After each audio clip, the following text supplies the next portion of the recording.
Welcome, everybody. Hopefully everything is working. I think it is. I'm seriously considering moving my streaming time up from 10 to 11, or even 11 to 11:30, because my schedule is very different now that there is a kid involved.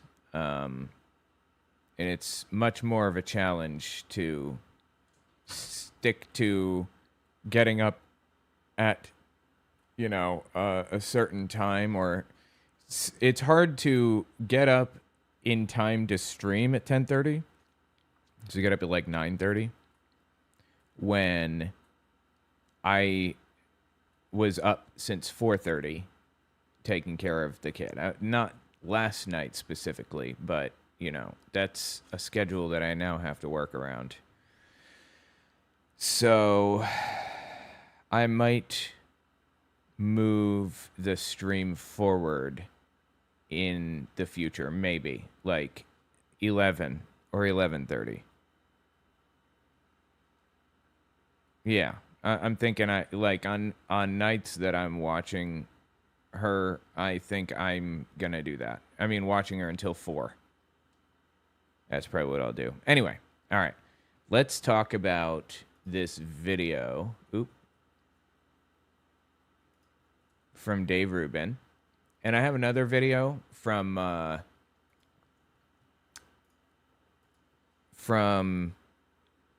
Huckabee that I was hoping to hit. Let's see. Give me 1 second to grab this. See if I can find the Mike Huckabee video.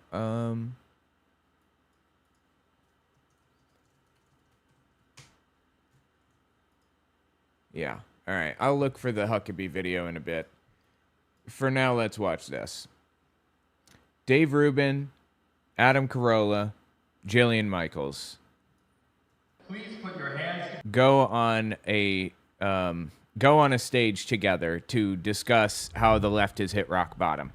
Okay? Let's give this a listen. Together for Jillian Michaels, Adam Carolla, and Dave Rubin. Where are they? There. Okay, there we go. Come on down, sister. Where's Carolla? Where's Carolla? I'm behind you. There he is. All right, my man. Am I on? Oh. All right, first off, I want everybody in just a second, particularly to give Jillian a big round of applause, because she cannot believe how great it is here in Florida. Ugh, God. I know Florida. I lived in Florida for a couple of years. In 2014, and Florida is absolutely terrible, honestly. It's awful. It's like humid as hell. The people are insufferable and cringy and rude. It's just bad. But okay. I suppose some people like Florida. She literally at dinner sat there slack-jawed the entire time going, it works? It works somewhere? I can't believe it. And of course, Adam, I wanted you to be here because you're the only person on planet Earth who hates Gavin Newsom more than me. So I do. I think I do. Yeah, I do. Yeah. I think I do. You do? all right, Jillian, let's start with wrestle you. you for it. Let's start with you because you have a very similar political journey as I do. You were of the left for years. I now, on our other show, Actual Friends with Dr. Drew and Sage Steele, I'm always poking you like, stop being a guilty lib. Come on. Jillian Michaels is a little bit, she's kind of critical of the right on occasion. She's a complicated right-winger, but at the end of the day, she's like, hang on, Adam Carolla, Jillian Michaels, Dave Rubin. Hang on 1 second here. 250th anniversary. Styx, Hexenhammer, 666. Awesome. All right, let me pull this up now. Where were we? We were at 117. 117. Yeah.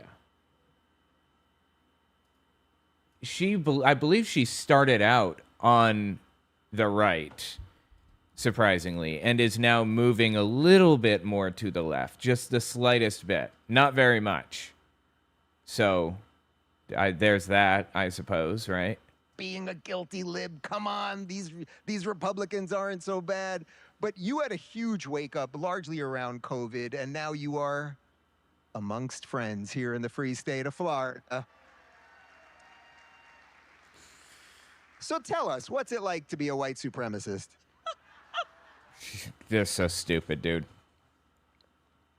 I don't know that these three people specifically are white supremacists. I don't know, maybe, if that's in their hearts or whatever.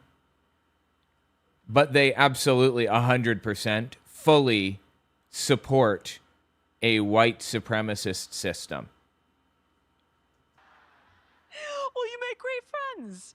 So, honestly, it felt a bit like Neo in the Matrix at first, because I really did think that, you know, when you're on the left, like, you're the empathetic one, you're the good guy, you're the one that cares about people, and That's not the case, actually, secretly. People on the left don't actually care about making people's lives better. What, they're lying? Is it really the right that cares about that stuff? Is that what you're saying? happened to marry a conservative who let me know that that wasn't the case. In very many fights early on in our relationship, and then of course I started to watch the world invert, and all of a sudden, you know, up was down, right was left, literally. And No, not literally. Do you know what the word literally means? It literally does not mean that. being obese became beautiful and healthy. Nobody says that. Everybody recognizes that being overweight is bad for your health. Everybody. And then COVID happened, and that was another crazy moment for me. And then I started to learn that all the news I had been ingesting was a lie, that COVID did not come from a bat in a wet. Yes, it did. Yes, it did. It did come from a bat in a wet market. The right claims that it came from a lab in Wuhan and then just acts like they were right all along when they were not.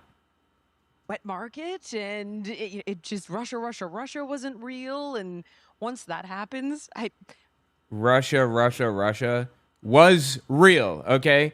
Donald Trump was working with Russia, was colluding.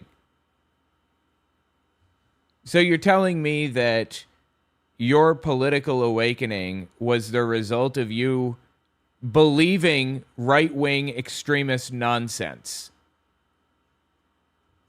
I was watching a clip of Rogan, and he's like, I now don't think we went to the moon, and I think that Michelle Obama has a penis. And it's like, I'm like, this makes sense to me. Well, It makes sense to me, she says. Really? You don't think we went to the moon? I mean, that conspiracy theory was debunked by our sworn enemy, the Soviet Union, 50 years ago.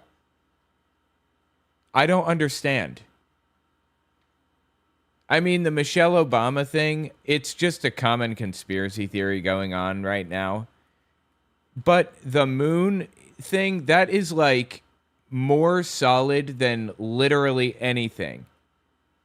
All right, there I go now. I'm using the word literally inappropriately. It's more solid than almost any other fact out there. one of those two is right. You decide. Oh, we It got. says one of those two is right. You decide.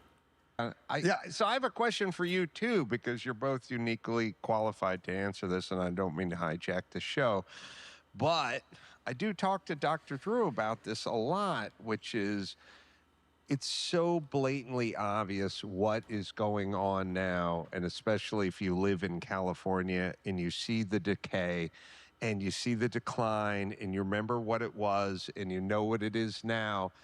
And so Dr. Drew and I speak constantly, and we're always like, why don't the people who vote Democrat admit it and understand it? And then who are the people that are able to understand it, admit it, and change course sort of midlife? Because I come from a group of diehard Democrats and they would never change their mind. I bet diehard Democrats who would never change their mind. They want to frame it as though Democrats or people to the left are like MAGA in that they're a cult. They are desperate to throw off the reputation of being a cult. They do not like that, apparently. They think that's the most damaging, I would guess, which is probably why they talk about it all the time and blame the left for being a cult, claim the left is a cult. When in reality, there are people who believe that, like, Donald Trump is the literal Messiah. Like, actually, literally the Messiah. There is no equivalent on the left. It does not exist. And I know a lot of Hollywood types that are that way, but what is it about you two specifically? You know, you didn't change your mind when you were in college. You changed your mind as adults. How is it that you're able to do that and others are not able to do that? Now, it's obvious for you guys because you just see the evidence, but how come others can't do that? Well, I can't speak for others, but I mean, almost everyone in this room knows the exact moment when I switched. And it was when Larry Elder beat me senseless with facts about, you know, policing and white supremacy and systemic racism and all this. Larry Elder is a black Republican who ran against Gavin Newsom, and he's a vile, evil human being.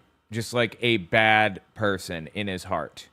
Some of the things that he says are just disgusting. But we'll get into him later if we need to. This stuff. And that video got put up, and, you know, the next day it's being clipped, and it's literally getting 10, 20, 50 million views. And all the titles say the exact same thing. Black conservative destroys white libtard. And when you're that white libtard, it's not that funny. And then I just started talking to people. I just started talking to people that I thought were the bad guys. Shapiro, Prager, Jordan, all the people that I now know are the good guys. And interesting. Shapiro and Prager are both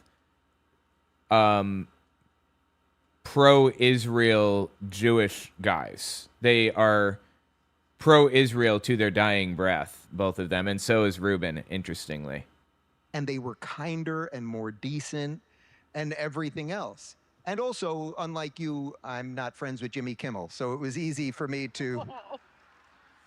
Because they did The Man Show together. I don't know if you guys are familiar, but I used to watch The Man Show when I was little. My dad watched The Man Show. And it was just vile garbage. Really nothing worth watching on there, but anyway. You knew there had to be one. You had to go. There had to be one. But you, all right, so you still live there. You still live in Cali. I remember you coming to my house at the height of COVID. We're having one of our illegal parties. You said I made the best steak that you had ever had. Not you, your husband. Well, whatever. Same name. Oh, wait. Aren't they both Dave? Yes, I totally forgot about that. They're both Dave Rubin, aren't they? It's very confusing. It certainly is. Yeah. I'm also not gay till 10. What time is it, guys? No. I got a few minutes. Okay. But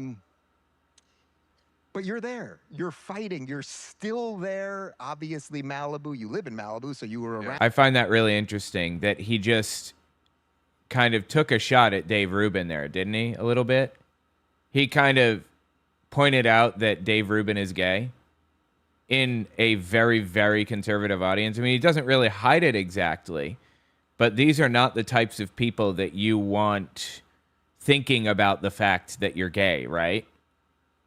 Down the entire fire. I mean, what in the... You think there's any chance this thing comes back? Why don't you move here? I don't think so. So what I always said was... What the popular answer around California, and I grew up in LA, was, when are we going to change course? And the answer is when we hit rock bottom. And then I always said, why do we have to hit rock bottom? If you had a teenage son and your teenage son was getting DUIs and getting arrested and you found heroin syringes in his nightstand, why would you need him to flatline? You don't need him to flatline. He needs him to flatline. That's what rock bottom means, okay? A person has to hit rock bottom before they're willing to change. Now, we have pretty much hit rock bottom as the United States at this point because Donald Trump is dragging us to the bottom. And I seriously believe that elections are going to look very different moving forward. I seriously believe that Republicans aren't going to win another election for the foreseeable future. We'll see. Maybe I'm wrong. But I'm very confident that Republicans have permanently destroyed their image, and that's not reversible for generations. They are completely done after what they did with Donald Trump. I think they have hit rock bottom. Anyway, back to the whole addict thing. If somebody wants to do drugs, they're going to do drugs, period. That's just what it is. They will find a way. You can lock them in a room for 5 years. I've seen it. Somebody goes to jail for 5 years. The moment they get out, there's a needle in their arm again.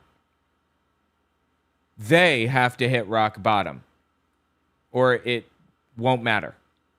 Or all the efforts that you put in are going to be pointless. They have to hit rock bottom, or they'll elect Trump for a second term, right?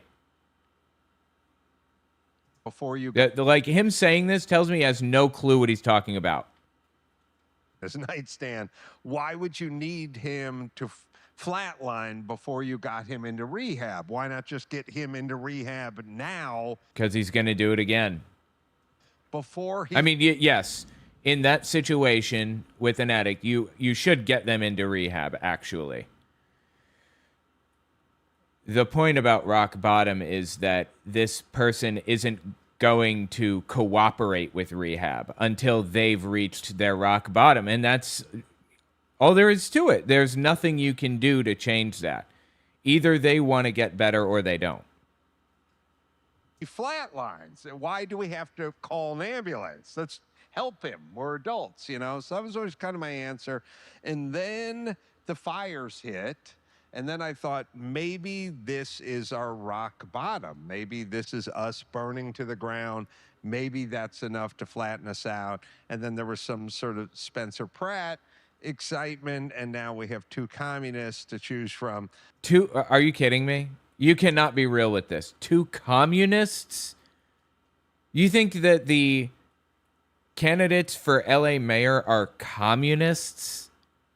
He can't know what that word means and use it like that. For mayor, sorry, one's a socialist, the other's a communist. I didn't mean to paint them with that broader. Neither of them are communists. And does he even see a distinction between socialist and communist? I doubt it. Brush. And, you know, if Steve Hilton cannot be governor and we end up with Javier Baccaria. I don't get it. Was that a joke of some sort? I think at that point we can officially just throw the towel in. You know, I was like a corner man who's seen his fighter getting pummeled for 12 rounds holding that towel. But if Javier Becerra gets in as governor and we end up with, you know, Karen Bass as mayor of Los Angeles, then I think the towel has to go in at that point. Are you kidding me? Karen Bass has been the mayor for like years. Why would a towel have to go in now if she wins? Because at that point, we're admitting we don't want to correct ourselves. Like, we used to argue that we didn't need to be corrected. Now we're just arguing we're not going to be corrected. You've probably heard people talking about getting more nutrients in your diet, but Okay, yeah, I don't know what garbage he's slinging, but I'm skipping past it. Actually, who should we not support? Balance of nature. Now we know. Okay. color system comes from Jillian. You come to this world from the health world, right? Like Jillian Michaels' abs. Everybody had the VHS tapes. Like that's the world that you come from. VHS tape. CD, DVD, they were DVDs. look. However, What are you old doing are, about Jane Fonda? What are you doing? What are you doing? They were health DVDs. Interesting. I'm not actually familiar with who she is. Just added 20 years to my life All right, now. let me clean that up. She looks damn good, doesn't she? Damn, She looks she does. okay. She's Look at the old days with the gramophone. tell you what, she's lucky I'm gay. Otherwise, I'd be all over this shit. Well, Tell you that. Of course, Adam Carolla isn't gay, but Dave Rubin is. This is the second shot he's taken at Dave Rubin over being gay in 5 minutes, right? Yes, 5 minutes. Right now. what's going on in the world of health these days? Are you feeling good about the Maha thing? The Maha thing brought so many people over. Are you feeling good about what's going on? I'm actually going to let this play for a second, and I'm going to go make some coffee real fast. I'll be back in like 30 seconds, okay? Well, probably closer to 2 minutes. Let me put in a position, put in a marker. All right, I'll be right back. Honest answer. Trump is a businessman. We've won some really good ones. Oh, there is? We've lost some really bad ones. But what I can say is that I did work with the Clinton administration. Don't boo me. And I did work with the Obama administration in the same wheelhouse. It's my wheelhouse, guys. I would work with anybody, to be honest, if I could move the needle on policy that I think would be helpful in getting Americans healthier. And there were no wins. So at least with Trump and Kennedy, we are getting some.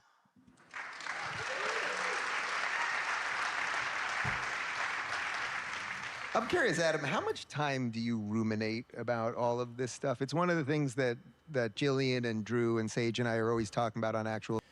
I'm going to keep it going for a second. I have to make some thumbnails real fast for my video,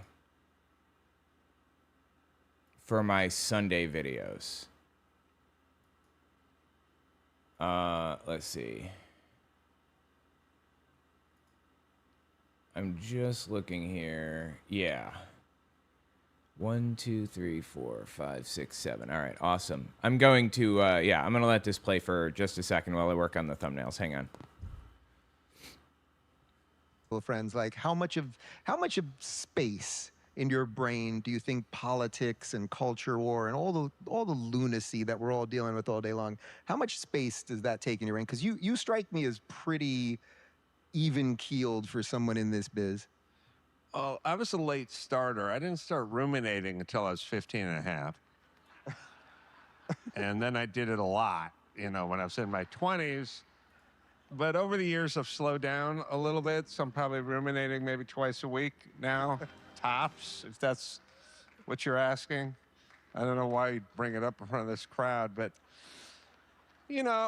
I might ruminate twice a day, but sometimes I pull a calf, if I'm trying to do it twice a day. So I'm just sort of try to rehydrate and just try to keep it a couple times a week.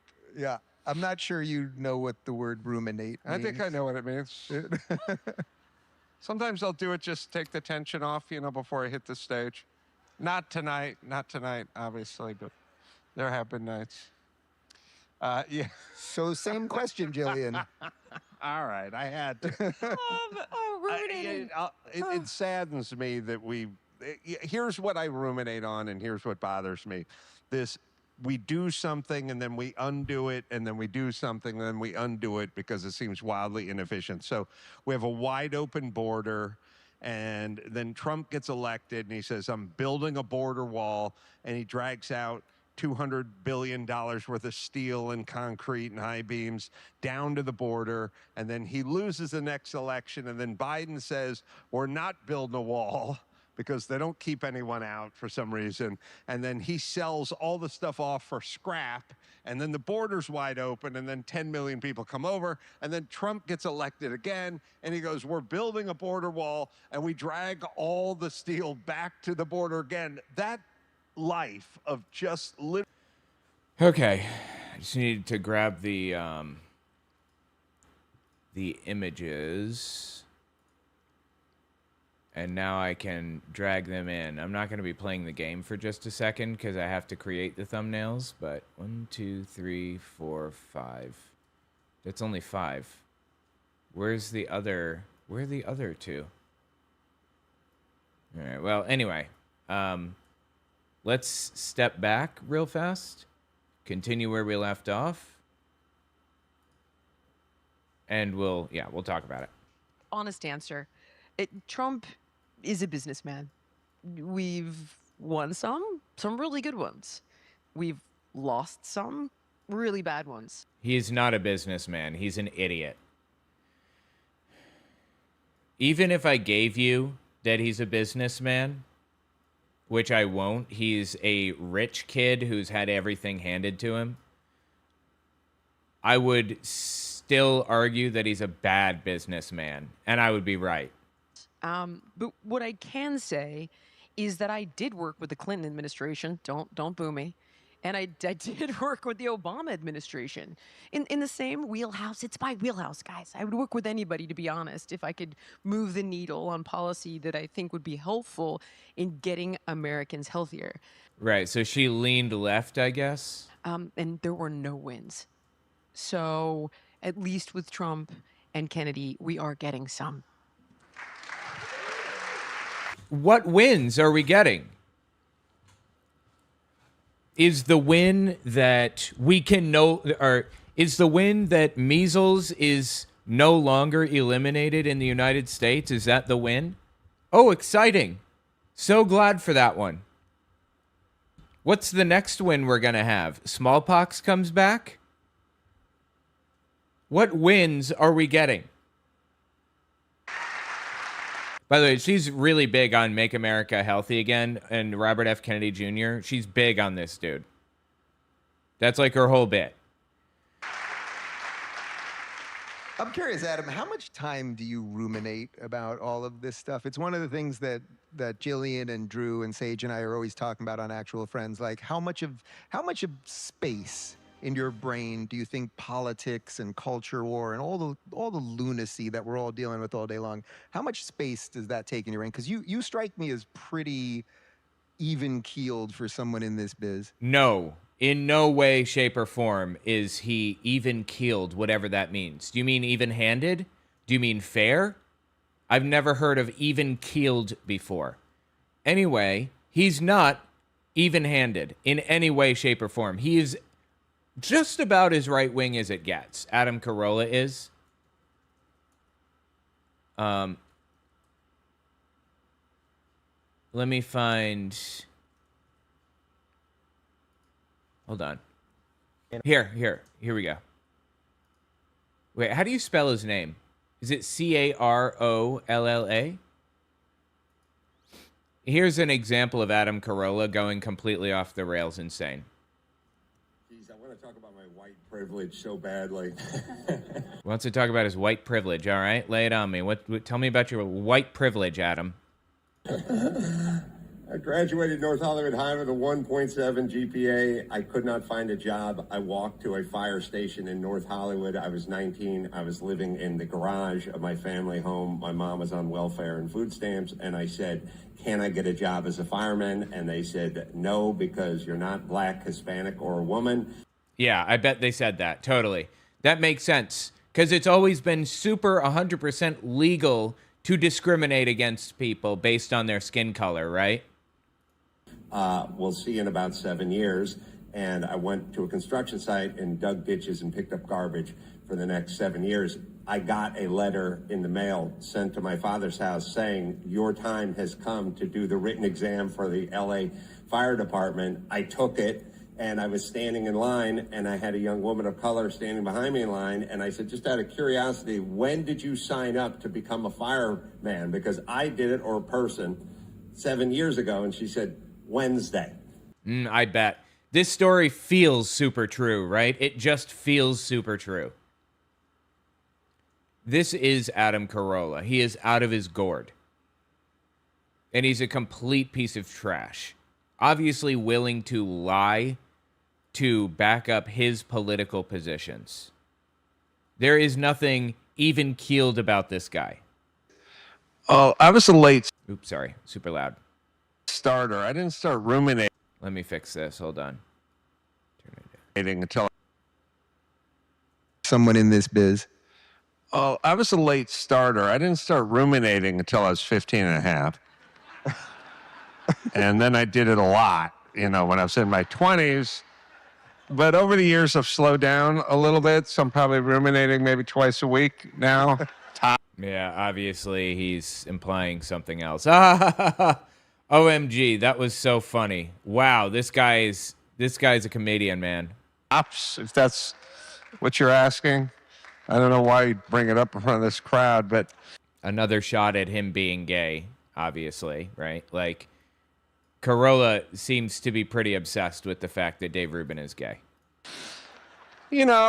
I might ruminate twice a day, but sometimes I pull a calf, Yes, you already made this joke. The joke is over. Please move on to the serious answer. I'm trying to do it twice a day, so I'm just sort of try to rehydrate and just try to keep it a couple times a week. Yeah. I'm not sure you know what the word ruminate means. I think I know what it means. Sometimes I'll do it just take the tension off, before I hit the stage. Okay. You saying that you were just touching yourself? Is that the implication here? Not tonight, obviously, but there have been nights. Yeah. So same question, Jillian. All right, I had to. Ruminating. It saddens me that here's what I. That was not funny. I mean, I appreciate a good joke, even a good dirty joke, but that wasn't funny at all. That was just really stupid. Ruminate on, and here's what bothers me. We do something and then we undo it, and then we do something and then we undo it because it seems wildly inefficient. So we have a wide open border. We don't, though. We didn't even have a wide open border. That's completely made up. And then Trump gets elected and he says, I'm building a border wall, and he drags out $200 billion worth of steel and concrete and high beams. But he didn't. Again, Trump did not drag out $200 billion of all that stuff. He couldn't even get it funded. Down to the border, and then he loses the next election, and then Biden says, we're not building a wall because they don't keep anyone out for some reason. And then he sells all the stuff off for scrap, and then the border. That's not how anything happened, but okay.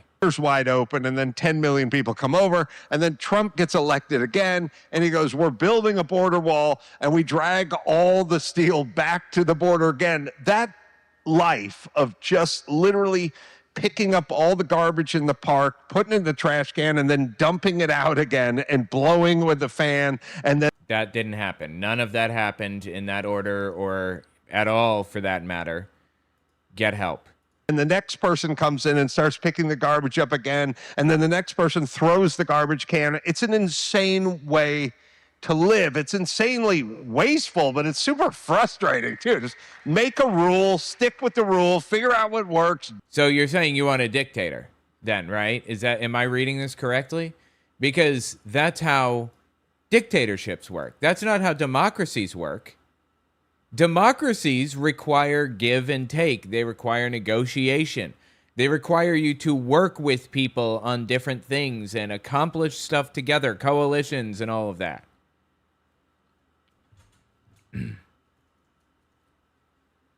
I don't know. You know, the Pope of World War II fell for this exact trap right here. They wanted to control the school systems in Germany. They wanted to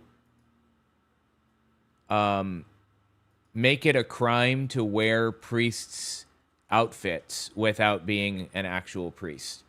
They wanted a whole bunch of concessions and stuff that they could get from the state that they can't get from the state if the state is a democracy. Because no democracy would ever allow a Christian institution to have that much power.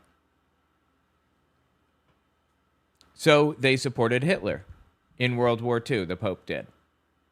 And these guys are going through the exact same process right now. Do we want a dictator? I want somebody who will just get things done. And they're pushing for Donald Trump as a result.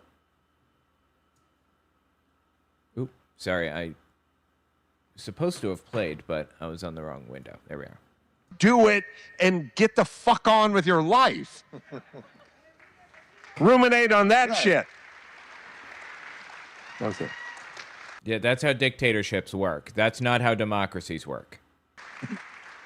Jillian, I feel like you can give me the slightly more sensitive answer on that one. Girls don't ruminate. Oh, that's a total lie. I've What are never you, like the seen 1950s? They I've never ruminate heard all of. the I time. saw a movie And where they that's pretended absolutely to not ruminate. true. And in fact, Bro, why are we talking about this? I don't understand.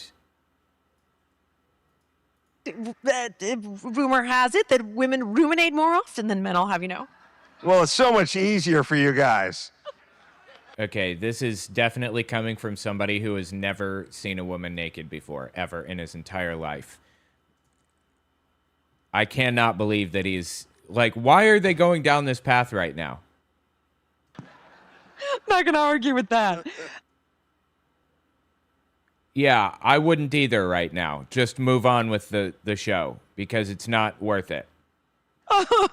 That's some shit that somebody in, like, 6th grade says who doesn't understand literally anything. Literally, how often do I ruminate?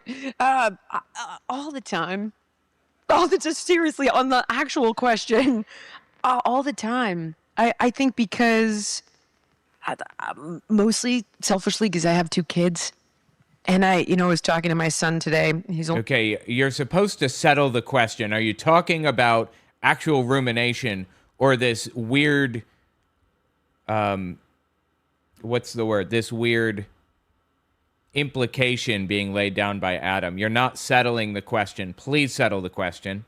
Only 14, but he's very political. He's going to start ruminating soon. I think listen, I don't want to think about that, but oh. This isn't funny. Like, why is Adam Carolla doing this? He's supposed to be funny, right? God.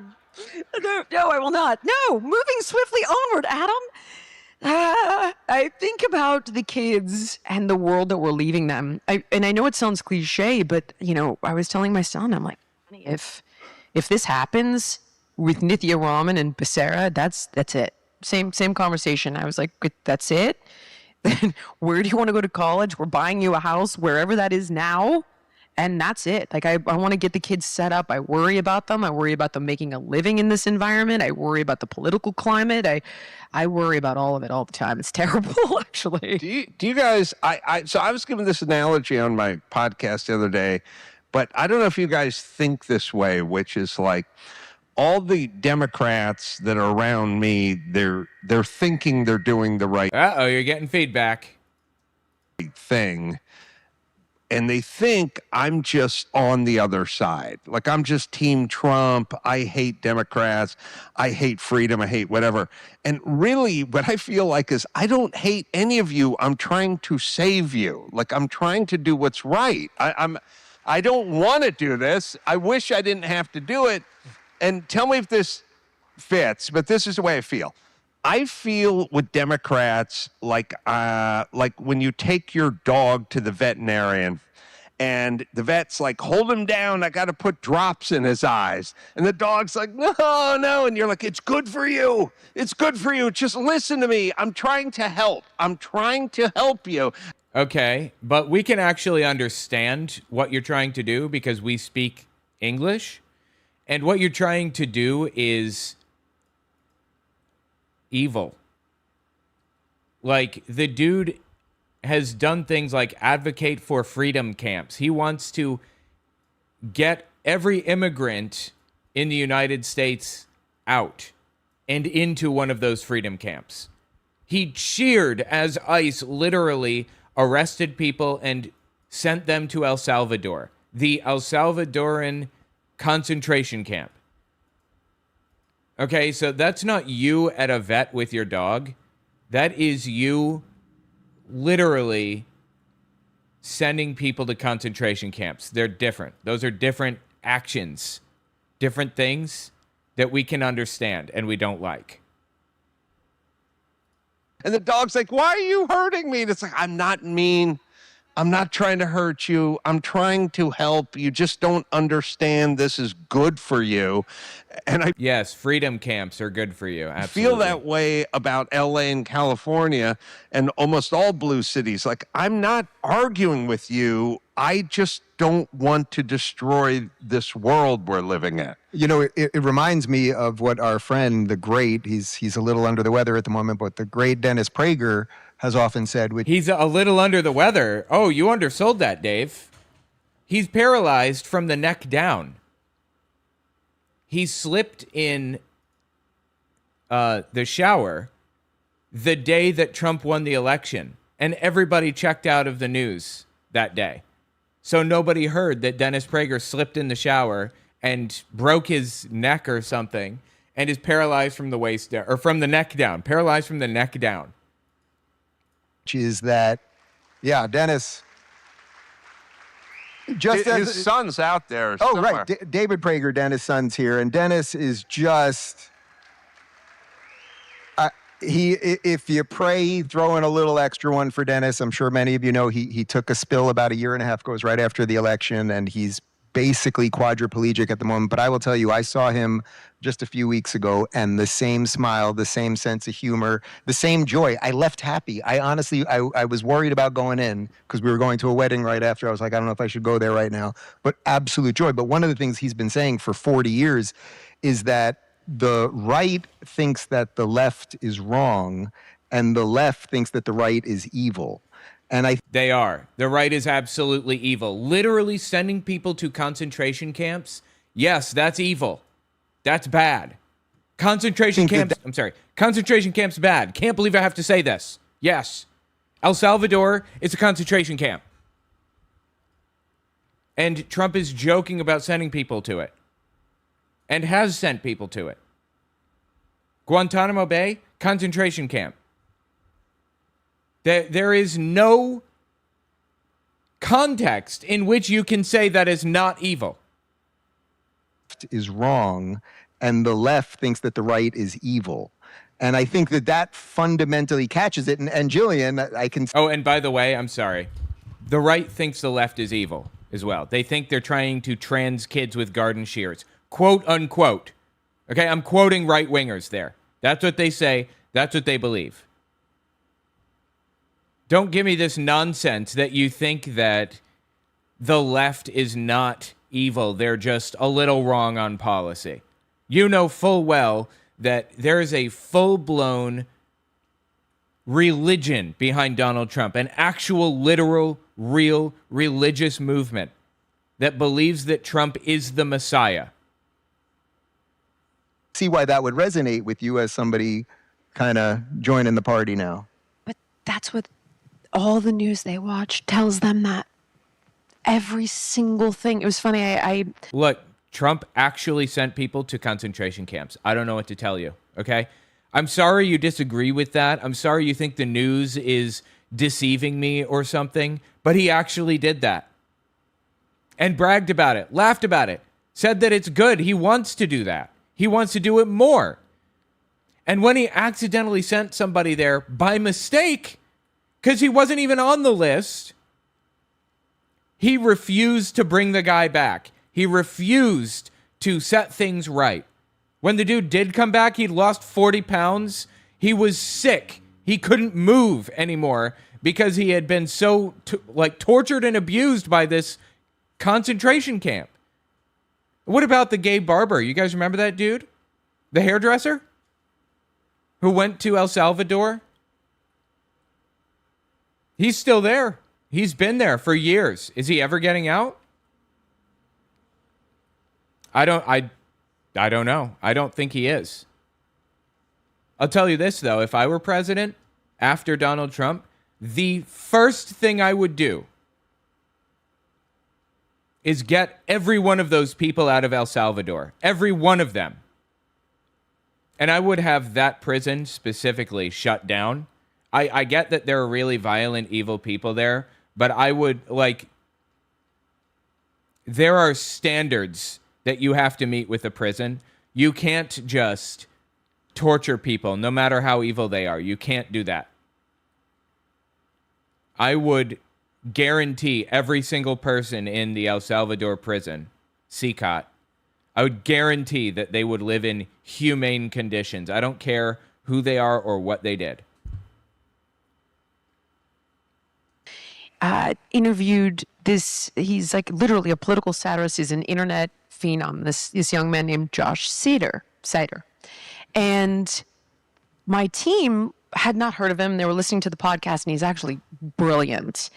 And when they were trying to put his lower third up before the podcast, everything online is like racist, bipolar, mentally ill. Not sure who she's even talking about right now. Is this a racist, bipolar, mentally ill person? I don't know. I have no idea. And he's actually like this very deep thinking, very well educated, went to law school. I doubt it. Political satirist. But everything they read, everything they see is, we are fascists, we are racist. Well, you are fascist. You literally cheered when somebody went to CCOT. You literally cheered when Donald Trump refused to follow the law, the Constitution, consistently violated the Constitution. That's fascism, right? Is that not fascism? Am I wrong here? Am I the idiot? We are Nazis. Oh, you want voter ID because you're racist. And no, that's not why I think they're racist. They can, you know what? You want voter ID? Fine. Make sure everybody can get a voter or get an ID to vote with for free. And you know what else? Make sure that it's all the same ID. Do you know why voter ID was originally shut down by the Supreme Court? Like originally, like years ago? Because Republicans were specifically looking for the types of IDs that the black community was least likely to own. And they were making that the requirement. Like, is it a state ID? Is it a driver's license? What is it? Or, you know, like they were adding things to the list that only black people owned the least. It was intentionally racist. Like, it was an actual intentional racist plan to reduce the black vote. So you want voter ID? Well, no need to worry. It's already required to vote. You have always needed an ID to vote. You have to have an ID to register. Once you're registered, you can give them all of your information, your name, your address, your everything, and your signature. And the signatures have to match. Once you give them that, you can vote. But these people want to add an additional layer to this where you have to bring your ID in when you cast the ballot, not just when you register. Okay, fine, as long as it's free. Otherwise, it's a poll tax, and poll taxes are illegal. When people tell you that enough, and it comes from sources like CNN, the New York Times, Time Magazine, it's very hard to say, like, this is totally corrupted. They look at you like, you know, you've got a tinfoil hat on, and you went all the way down the rabbit hole. So it takes a lot of time. And what I think actually converts, Adam, to answer your honest question, what I think... Adam Iskey, 21X, says universal suffrage brings universal suffering. Are you saying when more people can vote, more people suffer? Is that what you're saying? That is a wild take, bro. More voting is bad? What? Okay. Converts a person on the left is when it comes for them. And I'll give you an example. I have watched online gay Iranians, literally, who are liberal. We covered one on Actual Friends, who are now just horrified at what the Democrats are saying about Iran and denying the fact that tens of thousands of Persians have been killed by the regime. Nobody is denying that. Nobody likes the Iranian regime. They're violent, they're evil, they're awful in every single way. Absolutely. I agree, they're bad. But it's none of our business. Let's move on with our lives and have nothing to do with this, because it's costing us literally billions of dollars. And Trump is waging this war on behalf of Israel. That's not helping anybody. Okay, this is making everything worse. It's consolidating power in the Middle East. I'm sorry. It's consolidating power in Iran with the Iranian regime. It's making the Iranian regime more powerful. I just watched Sam Harris, and he's horrified that the left is embracing Hassan Piker. He cannot. Yeah, well, Sam Harris is a right-wing extremist nutcase. I'm sorry to say. Not entirely. Like, there are some things that, he sides with the left on, but he's definitely on the right with a lot of stuff. Wrap his head around it, and he's like, I don't understand this. Like, what are you doing? This is suicide for the party. And I'm thinking, is this is the thing that just woke you up? Like, for me, I don't know, it was when they were transing children. See what I'm saying? Transing children. This is literally not happening. This is a fictitious problem that does not exist. Trying to take away the First Amendment. If you questioned where Are you kidding me? The left is taking the First Amendment away? You cannot be real. COVID came from, like, wide open borders, none of that bothered you? Like, this is your moment, but it still got him. It finally came for him. It seeped all the way into his universe, and it comes for everyone. Let's just hope it's not too late. Do you owe back taxes or have Oh my God, dude. No. Make sure we don't support these. Tax Network USA. Got it. Now we know who not to support. Let's continue. 604 or visit tnusa.com/Dave.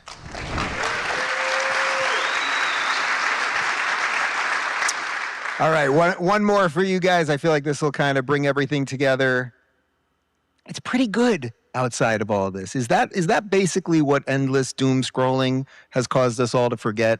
That life is actually pretty good? Well, when people are being sent to a literal concentration camp, I'm a little hesitant to say that life is good. Because we can't seem to, as a culture, disconnect from all the political craziness. People always ask me, Dave, how you doing? I'm like, wow, my life is great. My family's good. What goes on in the four walls of my house are great. I deal with nonsense for a living. And so, what's that? You live in Florida. And I live in Florida. That's right. And I never forget it. I mean, honestly, that is half my answer. And I live in the free state of Florida. Florida, it has its upsides. There's no income tax in Florida, for example. They rely entirely on tourism, which good luck with that one. Now that we effectively live in a fascist state, good luck getting people to come to the United States to visit. But aside from all of that, I guess Florida has its upsides. I just don't like it personally. But so many people just seem to be unable to get out of that and have it consumed. So in some sense, it's sort of the rumination question, but a slightly altered version. You got more than four walls, by the way. He has he has probably like 11 walls. He's not funny at all. This isn't funny. It's not offensive. It's just not funny. Please stop. Kate Sith or Ket She? Not familiar with that one. Ket She? Never heard the name before. Sounds awesome, though. Because he has 9,000 square feet. All right. It's he doesn't live in a blimp hangar, is what I'm saying. It's got different walls, but I get the metaphor. You're saying inside your house. Yes. Yeah. We should just said under my roof, because then really I couldn't pick it apart that way because it's just one I roof. forgot that I was talking to a contractor who's Well, you proving shouldn't why so forget. many people love contractors the way that they do. Now, there's a difference between ceiling joists and roof rafters, and we'll get into that after the show at the Q&A, I promise. Thank you. This was not funny. This was not a funny joke. I thought he was a comedian. What happened? I think it's really more important than Nix's TV, welcome. ever that people have hobbies. And I know it sounds trite, but you have to have a thing you do that is not the internet, and it's not CNN, and it's not Fox. It's not even your husband, your wife, or whatever it is. It's you in the garage. It's you refinishing that old canoe. It's you rebuilding that old 34 Ford pickup truck, or it's building a tree house with your kid, or it's whatever it is. I love the fact that women have gotten back to needlepoint. There's so many. Like Harmeet Dillon has made me 2 ski beanies so far. 2 ski beanies. Hey, that's cool. If they like needlepoint, fantastic for them. I'm glad that they've found something that they enjoy. They obviously shouldn't be forced to do that, but okay. Love. So I think if we're just talking sort of generally how to keep sane in this incredibly insane world, projects, man, hobbies. We used to have them. I absolutely agree. You definitely should have projects and hobbies.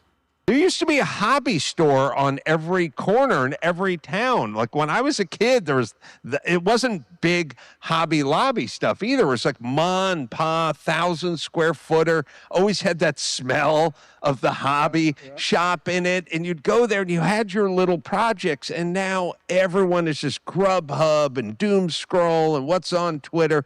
You must get on your feet. You must pick a tool up. You must do things that are tangible. And what if I don't like tools? For the record, I actually agree with this. I think that the Shorts algorithm has done a number on our minds.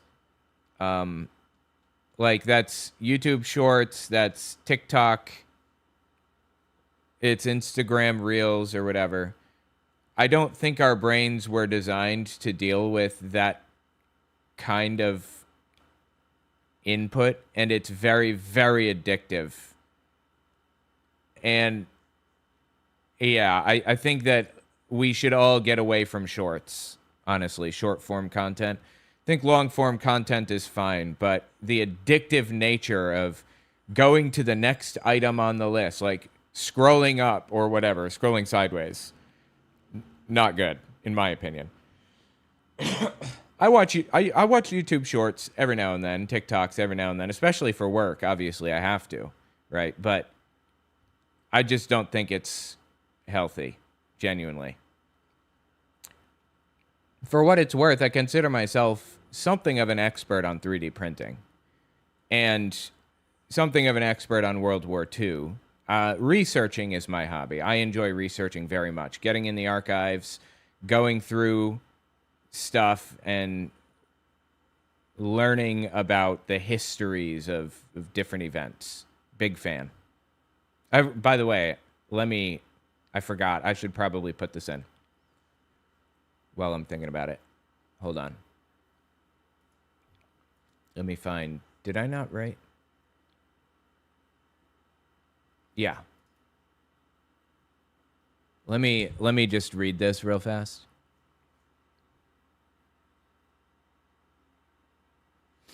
I just wrote a book about Christian nationalism in Nazi Germany. God's People: Christian Nationalism in the Third Reich.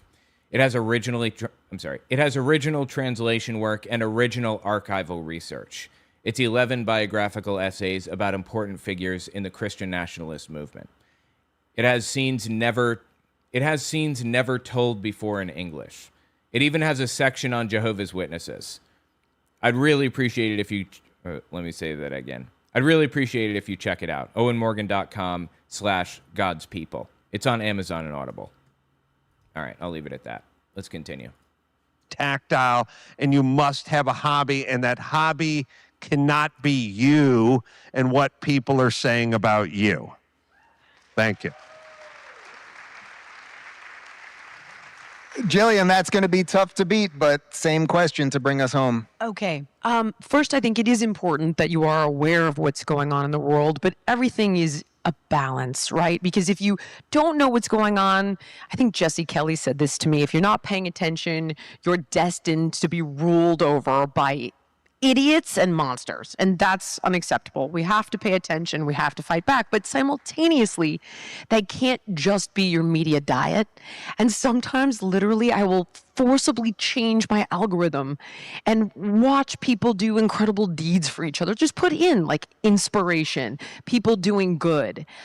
I accidentally change my algorithm sometimes, and it makes a complete mess out of everything. And now I can't find anything interesting on YouTube because it's not giving me anything interesting. It keeps giving me the same garbage over and over again. It's kind of frustrating, actually. And we've started to put that at the end of our podcast. So people are like, oh, look, look at all these people doing beautiful things for each other from different walks of life. And it reminds you that the vast majority of us are good people. We just have different ideas of how to... No, it's not just we have different ideas. Some of us want to get, like, improve people's health care and make sure that nobody is homeless in the United States. And others among us want to send people to concentration camps. That's not a difference of opinion. Achieve similar goals.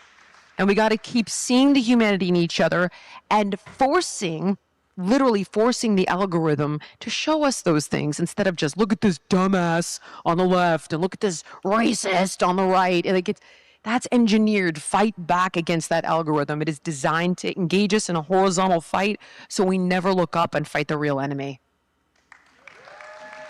Which is Gavin Newsom, by the way. Why? Why is Gavin Newsom the enemy? I don't understand. In case you were curious. Guys, make some noise from Adam Carolla, Jillian Michaels. Thank you. I'll finish up for a moment solo as I do on the show. Adam, you could take the whole bottle. Take the bottle. Thank you, guys. Thanks, my brother. Thank you. Dude, was he just pouring himself another drink before he leaves? Is that what he was doing? He was going to take the cup with him? By the way. In case you were curious. Guys, make some noise from Adam Carolla, Jillian Michaels. Thank you. I'll finish up for a moment solo as I do on the show. Adam, you could take the whole bottle. Take the bottle. Thank you, guys. Thanks, my brother. Thank you. If you're Okay, wow, interesting. Anyway, tell me what you think about it in the comments. That was so cringy, dude. Oh my god. Let's see. Hang on. Where did my... Oh. these Republicans. Got it. Okay. There was another thing I wanted to watch. Hold on.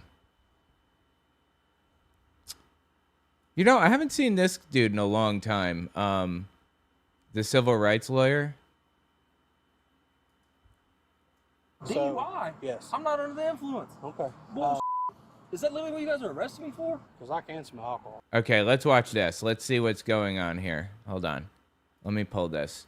It doesn't really fit my normal content, but it's kind of interesting, and it's, you know, civil rights and everything else. Hold on. Let me find one more thing if I can. I was just looking for Mike Huckabee's talk.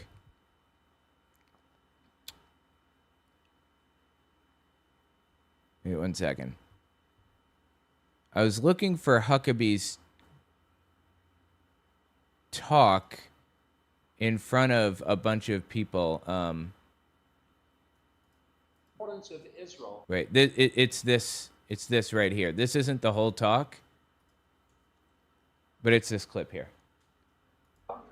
Wait. Donald Trump said there would be no Israel without me. And Mike Huckabee, ambassador to Israel. It's also my job to represent the importance of Israel to the United States. This is just another reminder that It is your heritage, without a doubt. But, Minister, it is also the heritage of the United States. Without Israel, without the Jewish Foundation, there would not be an America. We owe our very existence to what happened in this land. We owe our existence to what happened in this land. There would be no United States without Israel, is what he just said. What? Anyway, I was hoping to find the original. Let me see if I can, hang on. Give me a second. No United States.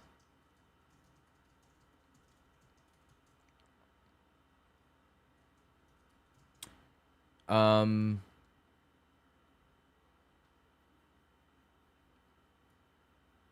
me just a second to see if I can find this.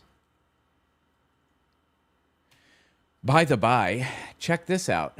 I have this app, Bookforge, that is now available if you guys want to download it for free. It's at owenmorgan.com/tools. You download it, you set it up, and you can do text to speech. You can convert books to speech, and it's pretty decent. Here, just give this a listen, for example. This listen window pops up. Oh my God. Here. Chapter 1. But it is also my job to represent the importance of Israel. Sorry, I had to mute that. All right, let's continue. Check this out. Chapter 1. I was in 1590. Winter. Austria was... It was in 1590. It's not flawless, but that's an artifact of the actual book. There was a large letter there. Far away from the world and asleep. It was still the Middle Ages in Austria, and promised to remain so forever. Some even set it away back centuries upon centuries, and said that by the mental and spiritual clock, it was still the age of belief in Austria. But they meant it as a compliment, not a slur, and it was so taken, and we were all proud of it. I remember it well, although I was only a boy, and I remember, too, the pleasure it gave me. Yes, Austria was far from the world, and asleep, and our village was in the middle of that sleep, being the middle of Austria. Anyway, that's The Mysterious Stranger by Mark Twain. Phenomenally good book. Point is, basically I made this available to download if you guys want to mess with it recently. It's not flawless. It still has a lot of work that has to be done on it, but I think it's really good. I'm really proud of it myself. Let's see. A full, unedited recording of the talk does not appear to be publicly posted, unfortunately, as far as I can tell. That's disappointing. All right, well, let's check out what's going on Nick Fuentes' insane page. See what it says. What did Trump's Iran war accomplish exactly? Good point. 300 billion reparations, Iran to receive massive payment under Iran deal. I'm not 100% sure that's true. Let's see. Episode 1700. Damn. Wow. I haven't been tracking my episodes that way. Let's see here. Give me a second to find where this starts. Oh my God, dude. Where does this start? Literally starts 2.5 hours in. Why was this playing this whole time? Holy Christ.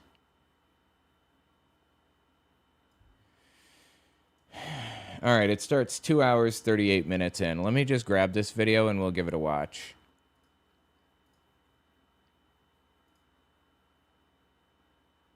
I'm just going to download this. All legal, like, yeah, legal. Owen, you ever heard of Jaden McCormick? I don't think so. I don't think so. I'm not familiar. Who is it? What happened?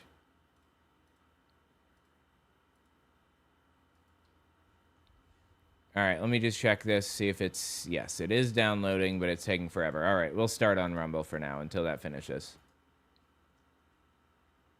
Oh, yeah, and also let me just find out... part of...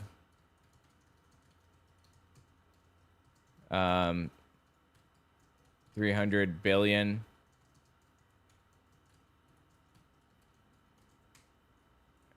All right, let me see if I can find this out, and we'll start listening. This is Nick Fuentes talking about the Iran agreement that Donald Trump made, where we pay $300 billion in reparations. I don't know if that's true or not, but we'll find out as we go. Let's give this a listen. Tuesday, we have a lot. Sorry, let's give this a listen. Nick Fuentes does not like Donald Trump anymore, at all. To talk about tonight, lots to get into, big show. Our featured story tonight, we're talking all about the Cornell student named Austin Franco, who, get a load of this, has now been doxxed by a Jewish billionaire because he told his prospective employer... All right, I'm going to jump forward in a second just because I want to get to the Iran stuff. On the Iran stuff, yes, apparently that is part of the deal, $300 billion. The U.S. gives Iran $300 billion. And they open the Strait of Hormuz again. Whoop, just picked a whole bouquet of oopsie daisies on that one, didn't we? Genius.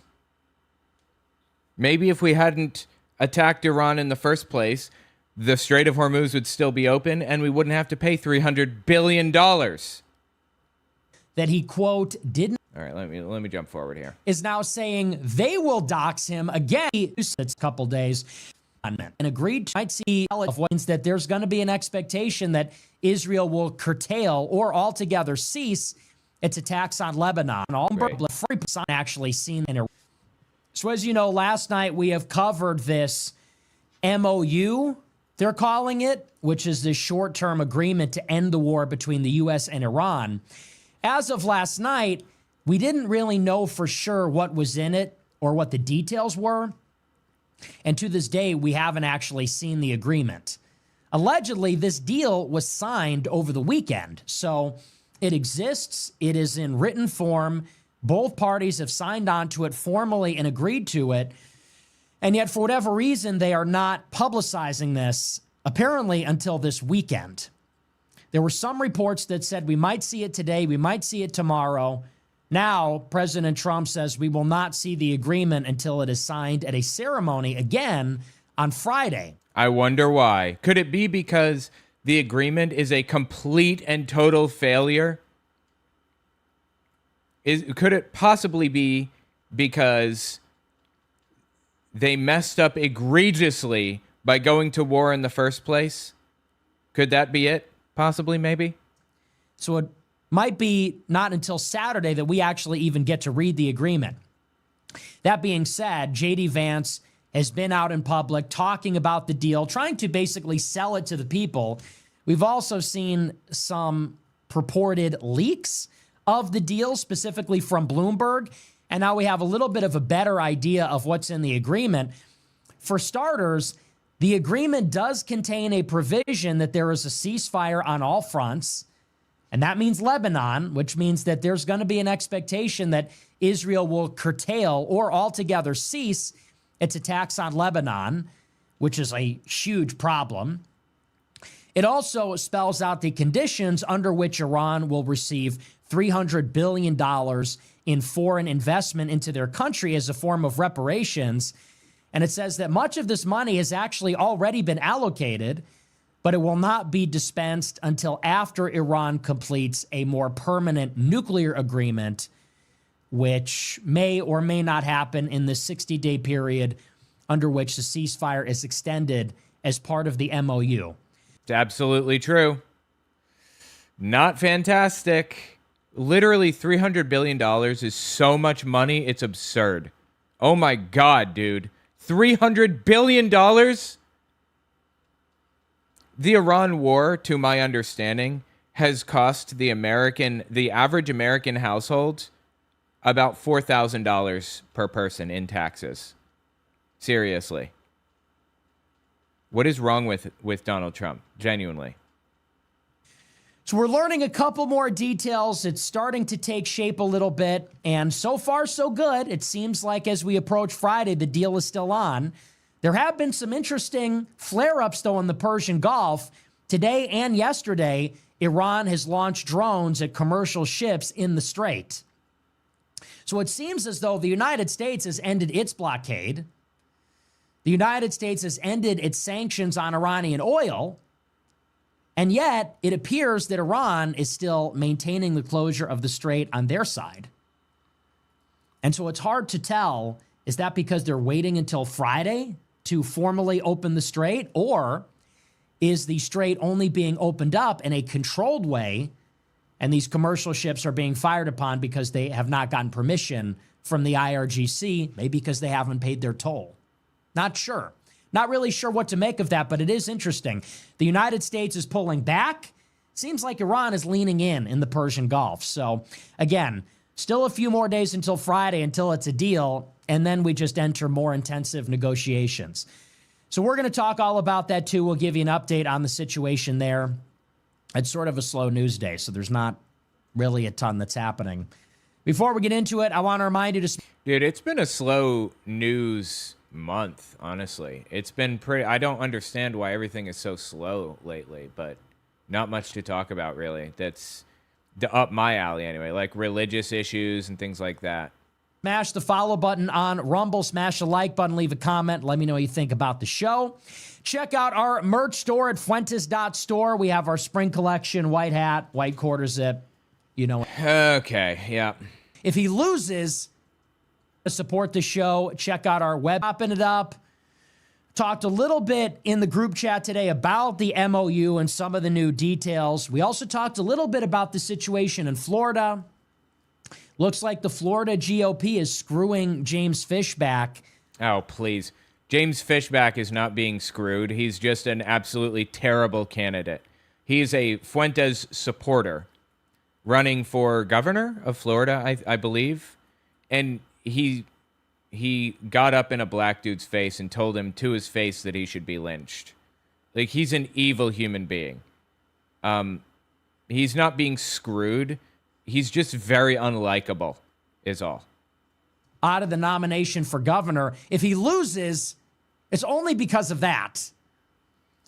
Byron Donalds was supposed to debate James Fishback next month, but he is acting like a complete bitch, and he is not going to debate.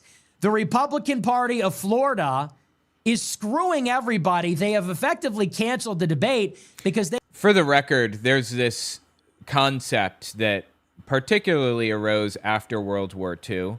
It's called the Democratic Firewall. And the idea was democracies have a responsibility to prevent right-wing extremists from taking control. By whatever means, like by just icing them out, basically. By refusing to debate them, refusing to work with them, refusing to talk to them, or whatever. And I'm all for it. I agree that that is definitely something that we should be doing. We should definitely be icing out right-wing extremists. But every time they ice them out, every time they refuse to work with them, like this happened to Marjorie Taylor Greene. You know, nobody wanted to work with her. She didn't receive committee assignments, stuff like that. Every time this happens, they pretend to be some kind of victim, like they're victims, their free speech has been taken away and all that other ridiculous garbage. Like, no, you just can't operate a government with extremists yanking the wheel every which way. That's really the heart of the problem here. The Democratic Firewall kind of started in Germany and carried over to the United States. They have declared nobody is eligible other than Byron Donalds even to qualify for the debate. And in spite of this, Byron Donalds won't debate anywhere else. So this is some serious, dirty, underhanded business going down in Florida. It's a lot of crap. But the Fishback, he's still going strong. So we're still rooting for him, but man, they're really making it hard down there in Florida for everybody. Okay, that's 2:45:49. 1 second. 2:45:49. 2:38. So that's 7 minutes roughly. I just cleaned up this video and moved it to the right spot. So let's see. Oop. 7 minutes. Right about here, I think. Other than Byron Donalds, even to qualify for the debate. And in spite of this, Byron Donalds won't debate anywhere else. So this is some serious, dirty, underhanded business going down in Florida. It's a lot of crap. Yep, I'm a victim. Everybody that I like is a victim, including myself. Totally. But the Fishback, he's still going strong. So we're still rooting for him. But, man, they're really making it hard down there in Florida for everybody. So talked a little bit about that in the group chat. If you want to be a part of it, $100 a month. Cough it up. Okay. It almost feels like nobody even cares that much. I don't know. It just doesn't feel like momentous. I thought it was going to be a big deal, but it doesn't really even seem like that. What? Like I said, it's sort of a slow week. Even though we have this big deal, it almost feels like nobody even cares that much. I don't know. It just doesn't feel like momentous. I thought it was going to be a big deal, but it doesn't really even seem like that. It just feels basically like I'm trapped in hell all the time. It feels like I'm trapped in purgatory, talking about this war for eternity. That's honestly how it feels. It feels like every day I wake up and live the exact same day, which is I wake up, I have to talk about this stupid conflict every day, and it doesn't make any sense. They're just lying about it all the time. It's just the same thing over and over again. And so I just can't wait until we're done with this. I can't wait until we shelve the conflict. I don't really even care under what circumstances. Let's just be finished with this. Mr. President, I'm tired. I don't want to talk about this fucking war anymore. I want some good news. And what I am really getting excited about is I hope that when this war with Iran ends, I really hope that we invade Cuba. And then I hope... Oh, so it's not about war. It's not about not going to war. That's not the issue. I see. The issue is Iran specifically. He's perfectly fine with going to war with whoever. What is wrong with him, genuinely? It becomes a colony like Venezuela. And that is my hope for the summer. I think that would really be exciting. That would really help me feel a lot better about the situation in Iran. Because you know what? It doesn't feel good. I'm going to be honest with you. When we went into Venezuela, I felt good as an American. And I know that was very controversial. Everybody became a communist in the past year. And so everybody was saying, they did? Everybody became a communist in the past year? What are you smoking? Hands off Venezuela. You can't do that. That's their oil. And I remember thinking, like, what happened to everybody? What are you talking about? That was awesome. We just kidnapped their leader and took all their stuff. And people are quoting, like, papal encyclicals to me. They're coping and saying, that's not Catholic. Okay, but it's awesome. It's sort of like same thing with the nuclear bomb. There's like this new thing now where everybody is saying, we nuked Nagasaki. Don't you know that was the Catholic village in Japan? It's like, bro, we dropped an atom bomb on Japan. Okay. Yeah, I think we established that already. This dude surprisingly usually sides with Catholicism, but not always. I find it interesting that he's like not even pretending to side with Catholicism right now. You're quoting encyclicals. We dropped an atom bomb on Japan. We kidnapped a country's leader and we took all their stuff. And suddenly people are throwing encyclicals in my face saying, what about this document from the 1960s? That's not a just war. Just war. By the way, encyclicals are basically official Catholic doctrines written in big, complicated documents. In World War II, they wrote an encyclical against racism and stuff like that. So, yeah. It's an oxymoron. Anyway, but I felt good as an American when we took the oil. We went into Venezuela because it's like, that's who we are. That's sort of what Trump promised. We're going to have victories again. You're going to get bored with winning. You're going to win so much. It's like, we clearly won. That was a clear victory. We clearly won that one. It wasn't even close. And this is when it feels good to be the superpower. It feels good to be the superpower when you're stealing things from people. Literally stealing their oil. What is wrong with him? Because we just get to rape these other countries. Jesus Christ, dude. It's not fair. It's not symmetrical. We just go in and we just do whatever we want to them. And they can't resist. There's like no, and that's good? No casualties on our side. We kill 100 people. We kidnap their leader. And then you have these bizarre images of our energy secretary meeting with their vice president. And we're taking all their stuff. And this situation in Iran, I'm not going to lie, it sort of felt good in the beginning. I wasn't happy that it was happening. But it was sort of cool to see that we're back. We're just blowing stuff up again. But now this country feels like a bitch because we've just been on this losing streak for 2 months, 3 months, 3.5 months, I think it is now. But he was a huge fan of the ICE stuff. He was a huge fan of ICE killing Renee Good and Alex Preddy, for example. This dude is seriously, deeply, truly evil. Now, right? Started February 28th. Let me reopen this video real fast. Give me a second. Political vision. All right. So we're at 12:04. Open. 12:04. Here we are. Let's see.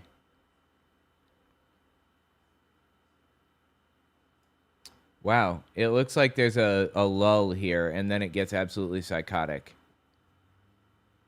I'm wondering, how many slurs are there in this? Let me just search.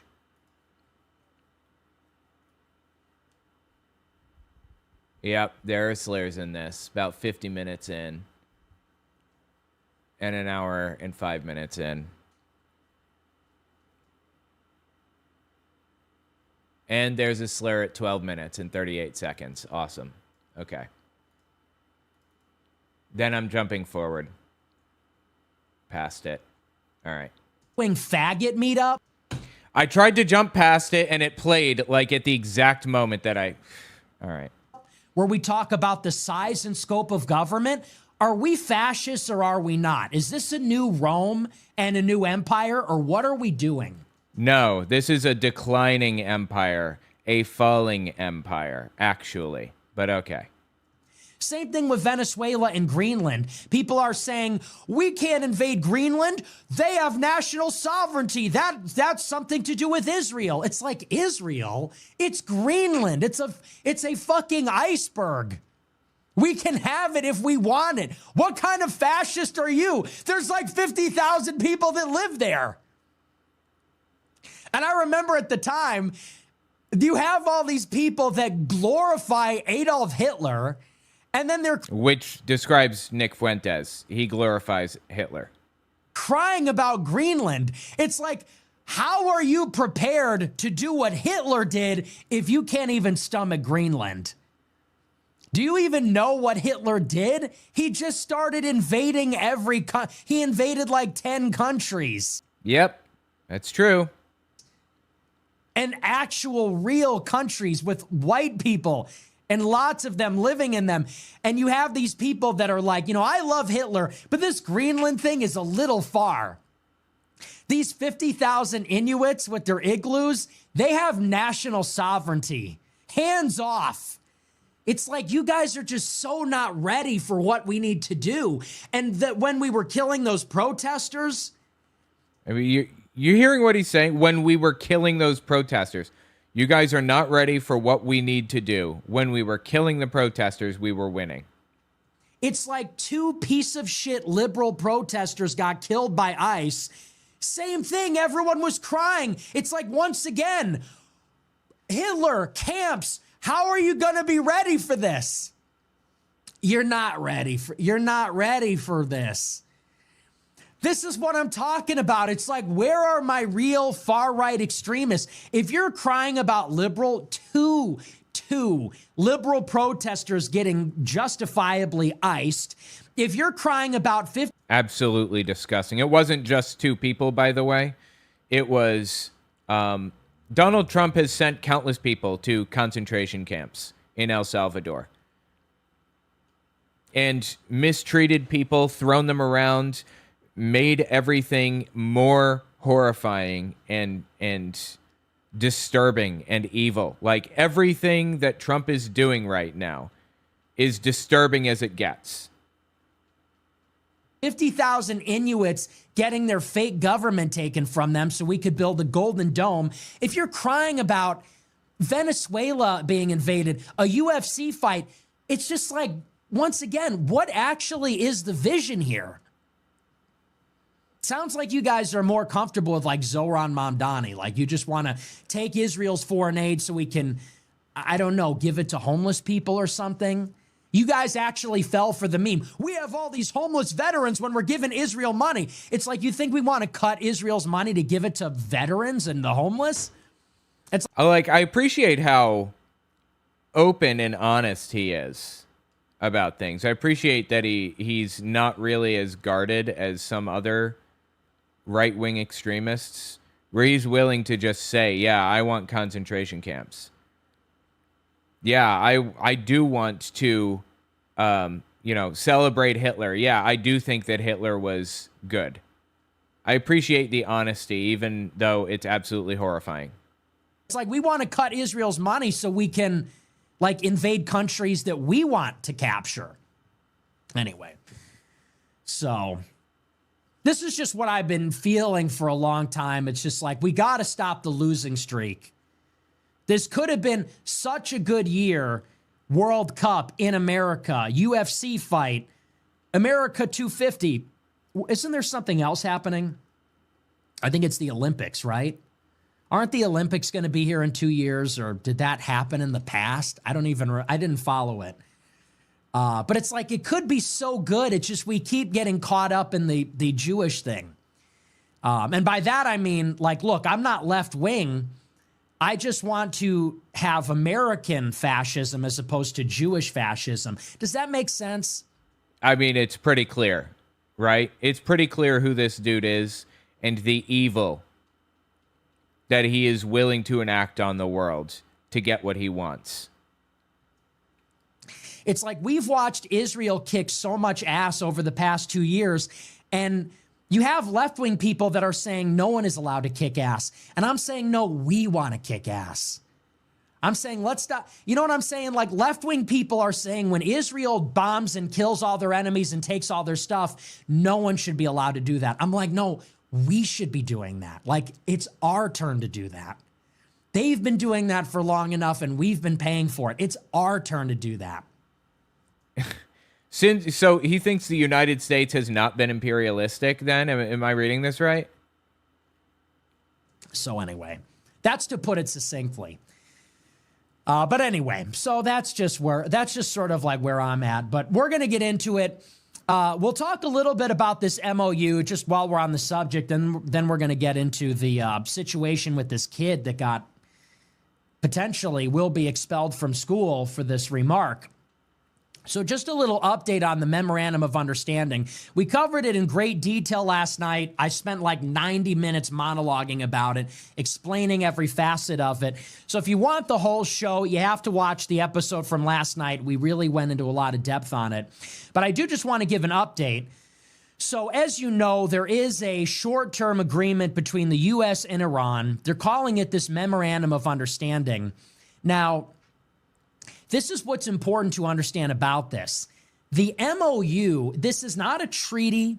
It's not a deal, an agreement. It is something like an agreement in principle. It is a framework. It is loose. So it is a written agreement. There are, I believe, 14 clauses, and there are signatures. The U.S. and Iran have both signed on to it. But when you look at the actual provisions of it, they're very general. They're pointing towards something rather than laying out a ton of actual concrete details. So this is not, if you're reading through, because we do now at this point have what is being called a leak of these 14 different clauses. When you read through them, they don't provide a ton of specificity. It's not a technical agreement. It's not detailed. And the reason being is because this is not a final agreement.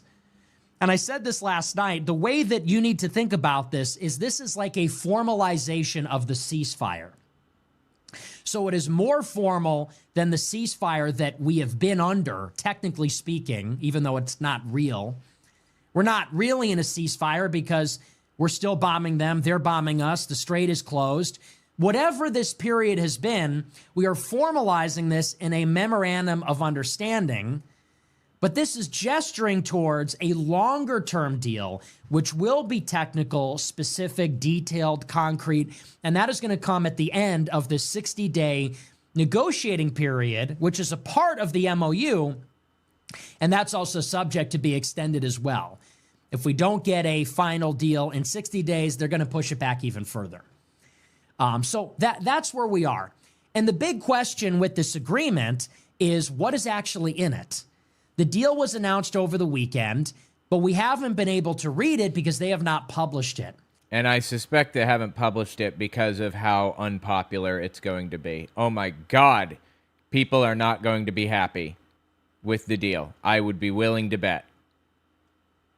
And so last night we talked about what has been rumored to be in the deal and all these discrepancies. Because we've not actually seen the text, what we have to rely on is what the two countries are saying about it. And so the Iranian state media is saying one thing, the United States is saying something completely different. And there seem to be some major discrepancies between the two sides about what is actually in the deal.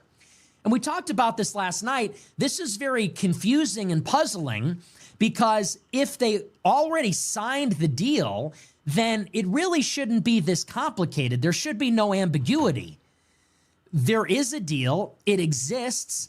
There is text. So the deal says something. If Iran says one thing and the U.S. says another thing, well, the way that you clarify this is just go to the text. What does the deal say? Right. Why do we need to rely on statements from Iran and statements from the United States that we apparently need to reconcile when they could just publish the text and the text can speak for itself? I mean, it says something. So regardless of what the two sides are claiming, the text is what it is. So we still don't have it.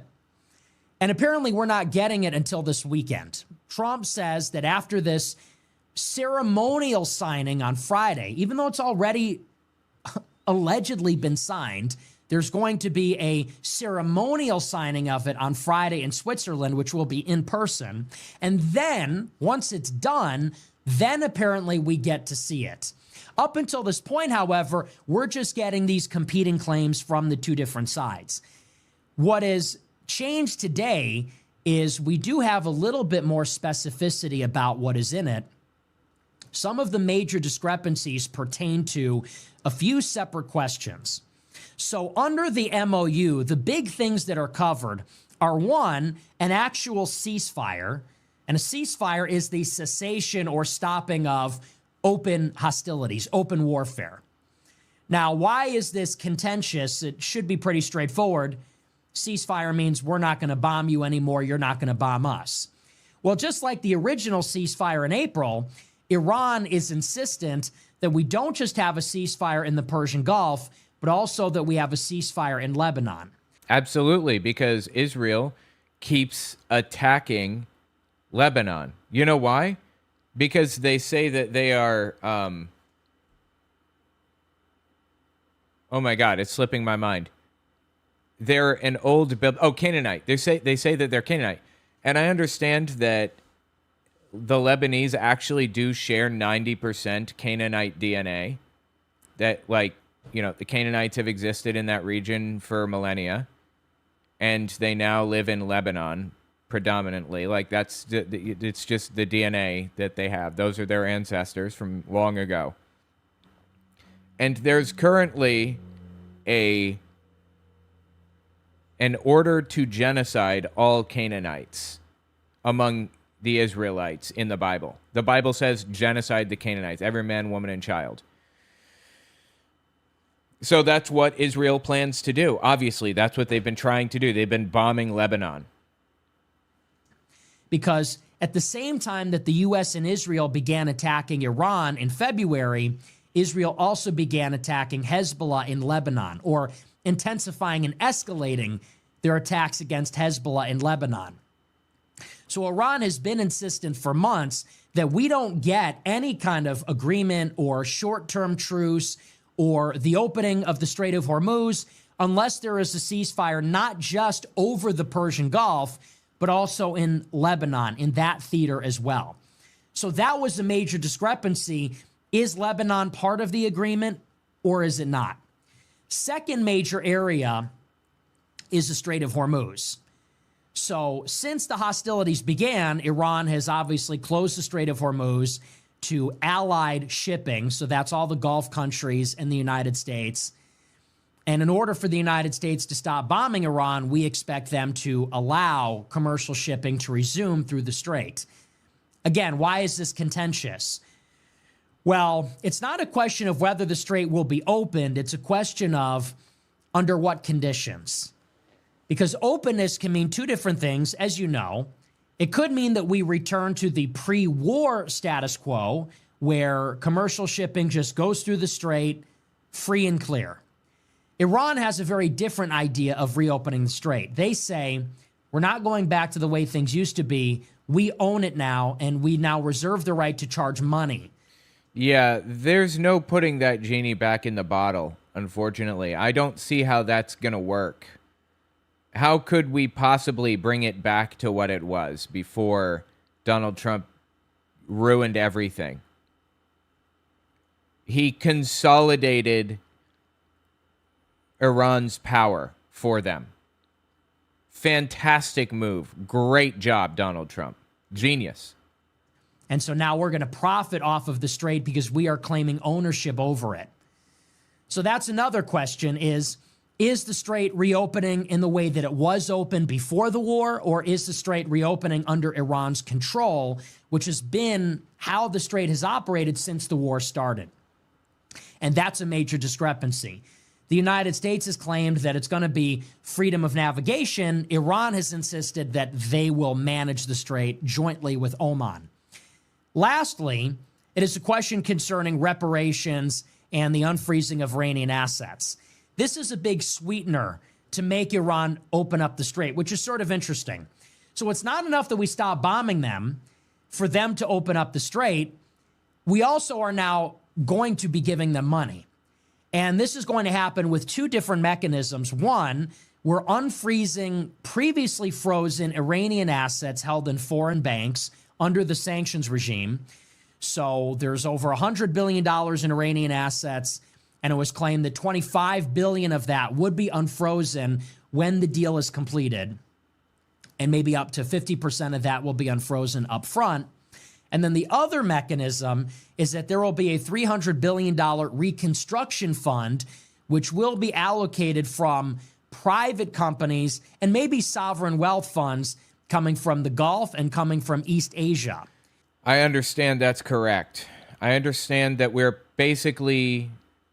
that Iran will be getting an infusion of pretty much another $500 billion total, as far as I know. Great job on Trump's part, right? He did so well. Fantastic. The best. Only winning. And it will not be funded by the United States. It's not Iranian assets.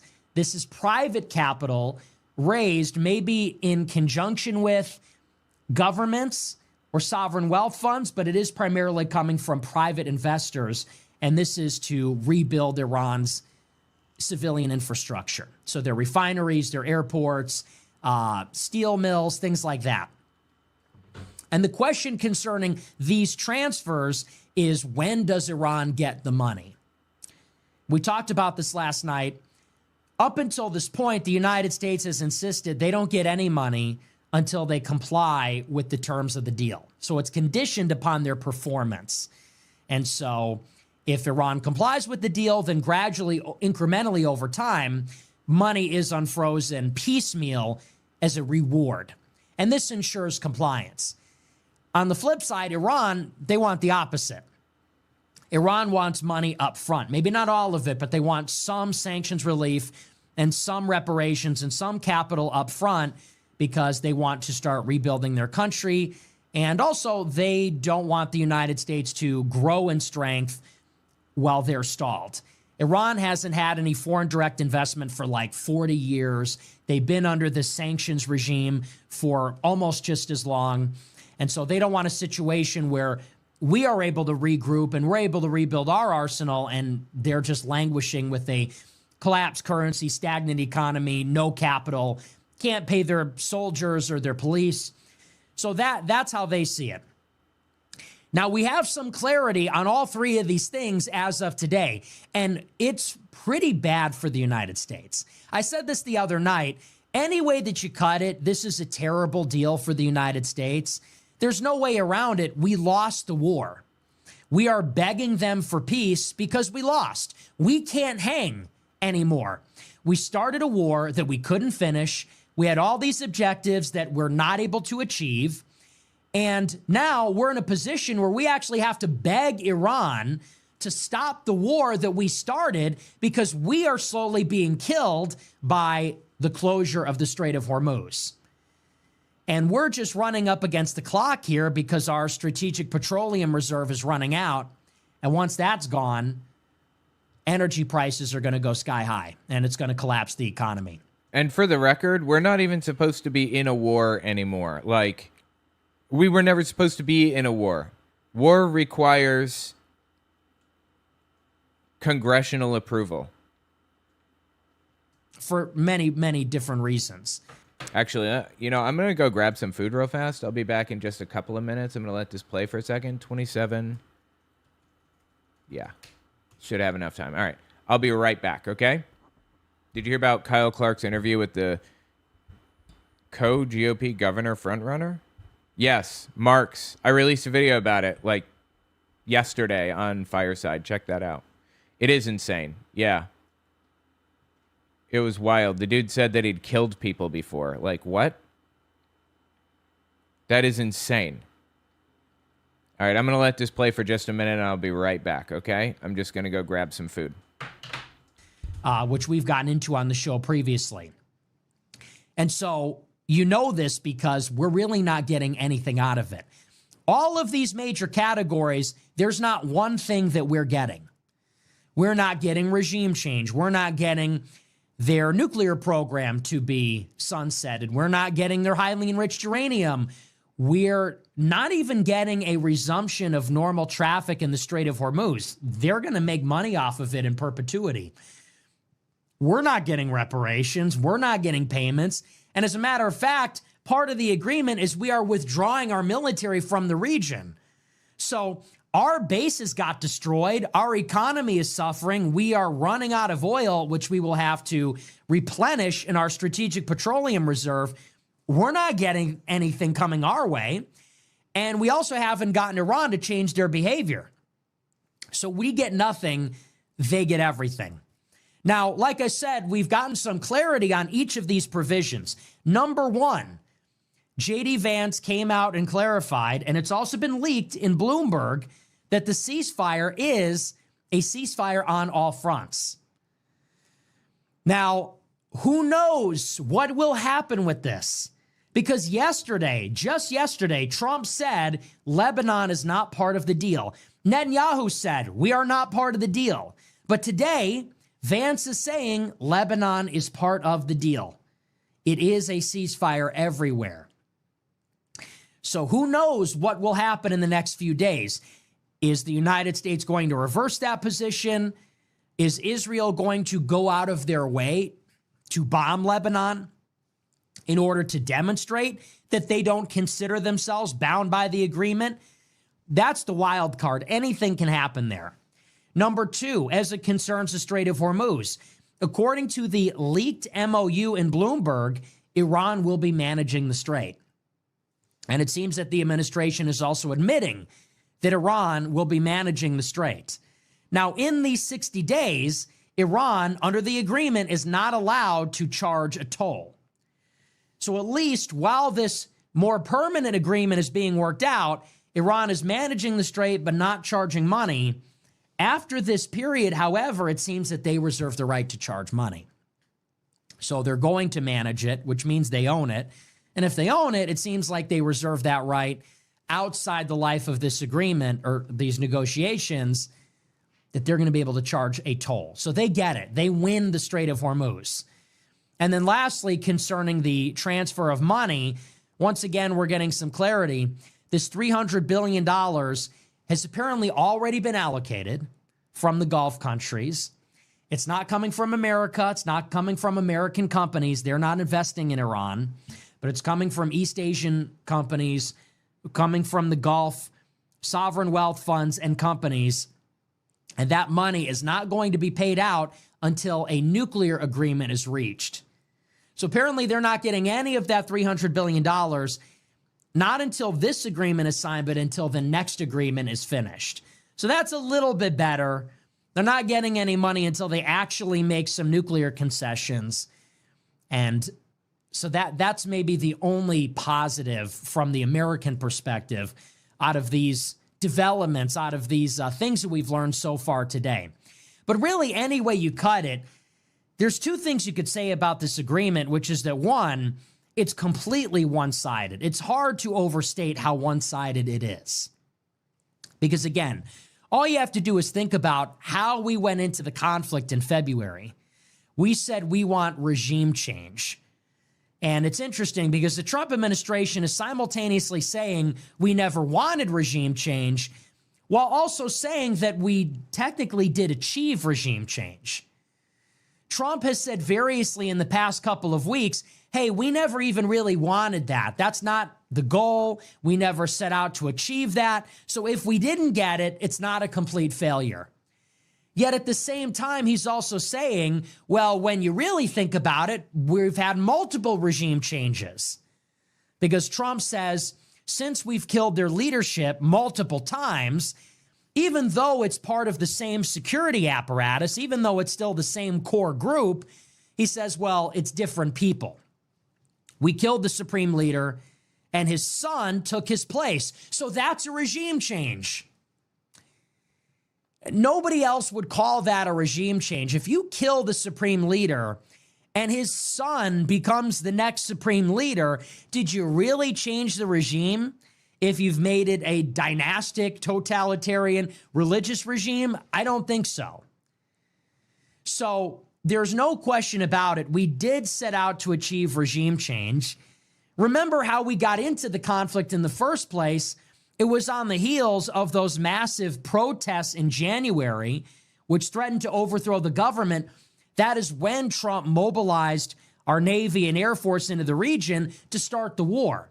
So when you look at the precipitating cause, if you go back to that speech he gave at Mar-a-Lago the night the war started, it is undeniable that we set out to achieve a regime change, and it didn't happen.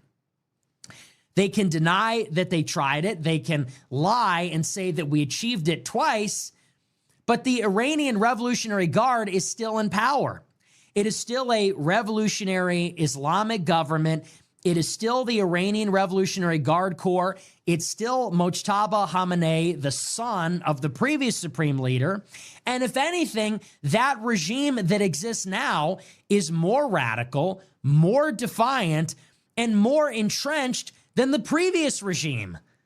The previous regime, or you could say the previous leadership, arguably they were weaker. There was more instability in the country. They were less popular. But after Iran was attacked by the United States and Israel, all that did is create an effect where the people are rallying around the flag. And what's more, within the government, because the United States, and more so Israel, killed the more moderate members of the regime that would have made a deal, the only people that are remaining are the hardliners. The only people remaining in their legislature, in the IRGC, in the civilian military government are the people that distrusted the U.S. and Israel the most. So we didn't get that. We initially bombed Iran last year, and Israel and the United States chose targets this year to destroy their nuclear complex. And of course, there was talk about retrieving the highly enriched uranium. We've done neither of those things. We have not destroyed their centrifuges. We have not gotten them to agree to stop enriching uranium. We haven't retrieved the highly enriched uranium stockpile. We also went into the war to bomb their missile stockpile. That's actually why Netanyahu came to the United States at the end of December. He came to Mar-a-Lago to plead with Trump to restart the war with Iran. Specifically, he said, because we have to degrade or annihilate Iran's stockpile of missiles, because they were building about 300 missiles per month since Midnight Hammer and Roaring Lion in June of 2025. Well, according to the CIA and the DIA, as of a couple of weeks ago, Iran still has 70% of their ballistic missiles. So we didn't get that either. Then, once the war started, Iran closed the Strait of Hormuz. That became an objective. That was not an objective before the war because the strait was open. Once we attacked them, they closed the strait. And so in the process of the war, we had a new objective, which was take back control over the strait. Even that we have not achieved, because while it will be open to commercial shipping, it will be open under Iran's control. And you can only have shipping go through with their permission and after paying them money.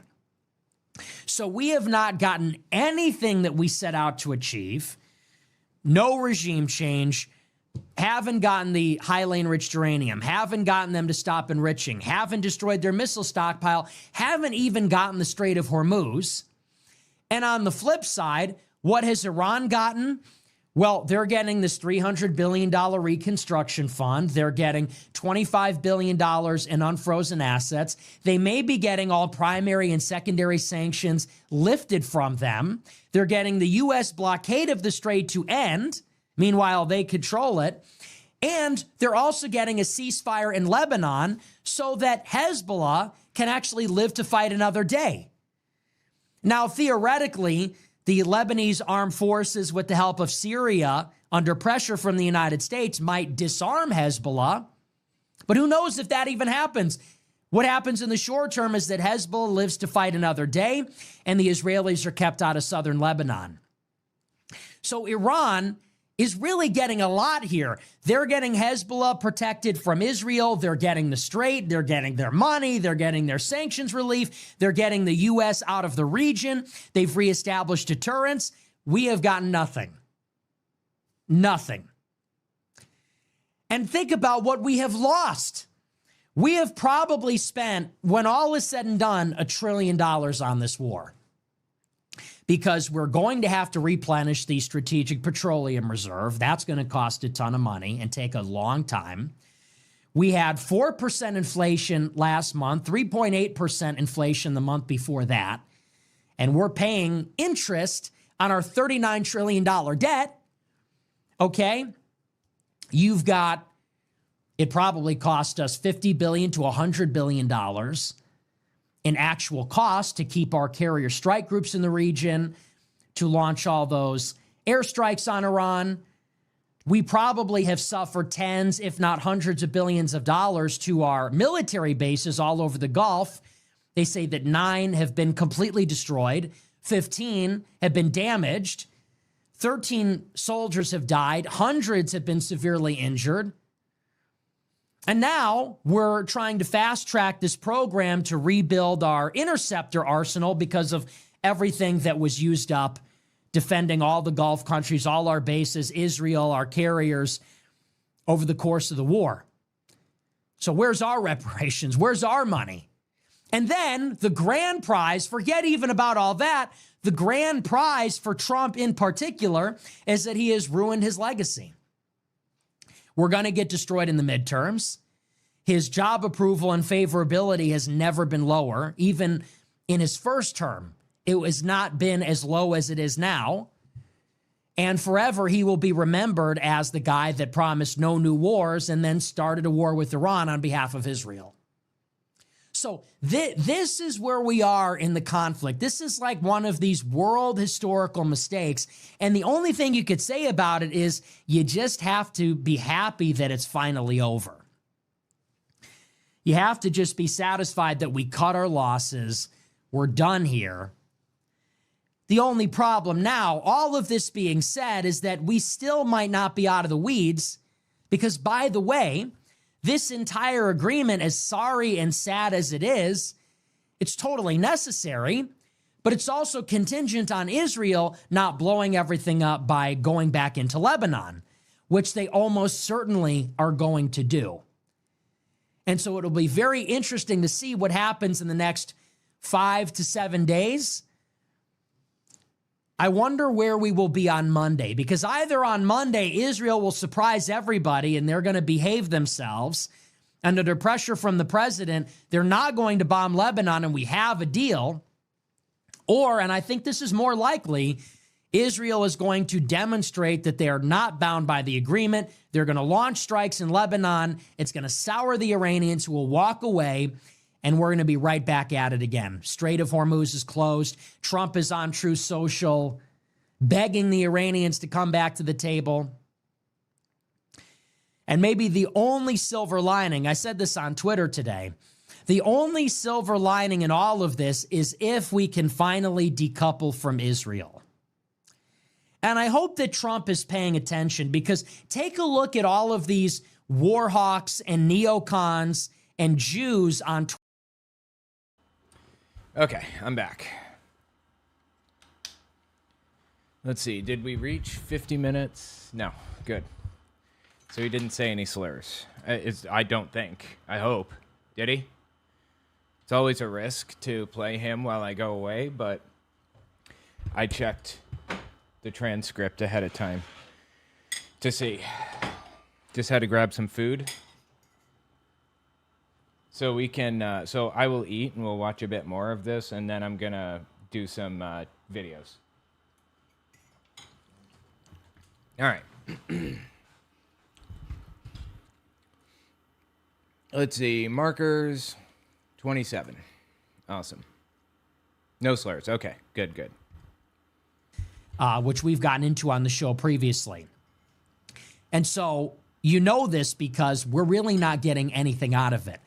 All of these major categories, there's not one thing that we're getting. We're not getting regime change. We're not getting their nuclear program to be sunsetted. We're not getting their highly enriched uranium. We're not even getting a resumption of normal traffic in the... Yeah, it was a complete waste of time and money and people's lives. Strait of Hormuz. They're going to make money off of it in perpetuity. We're not getting reparations. We're not getting payments. And as a matter of fact, part of the agreement is we are withdrawing our military from the region. So our bases got destroyed. Our economy is suffering. We are running out of oil, which we will have to replenish in our strategic petroleum reserve. We're not getting anything coming our way. And we also haven't gotten Iran to change their behavior. So we get nothing. They get everything. Now, like I said, we've gotten some clarity on each of these provisions. Number one, J.D. Vance came out and clarified, and it's also been leaked in Bloomberg, that the ceasefire is a ceasefire on all fronts. Now, who knows what will happen with this? Because yesterday, just yesterday, Trump said Lebanon is not part of the deal. Netanyahu said we are not part of the deal. But today, Vance is saying Lebanon is part of the deal. It is a ceasefire everywhere. Apparently, Trump called Netanyahu and absolutely chewed him out recently. Said that he would be in jail if it weren't for Trump and stuff like that. It was wild. I don't think that Trump likes Israel right now. I think he's very unhappy with Israel, which is good. He should be.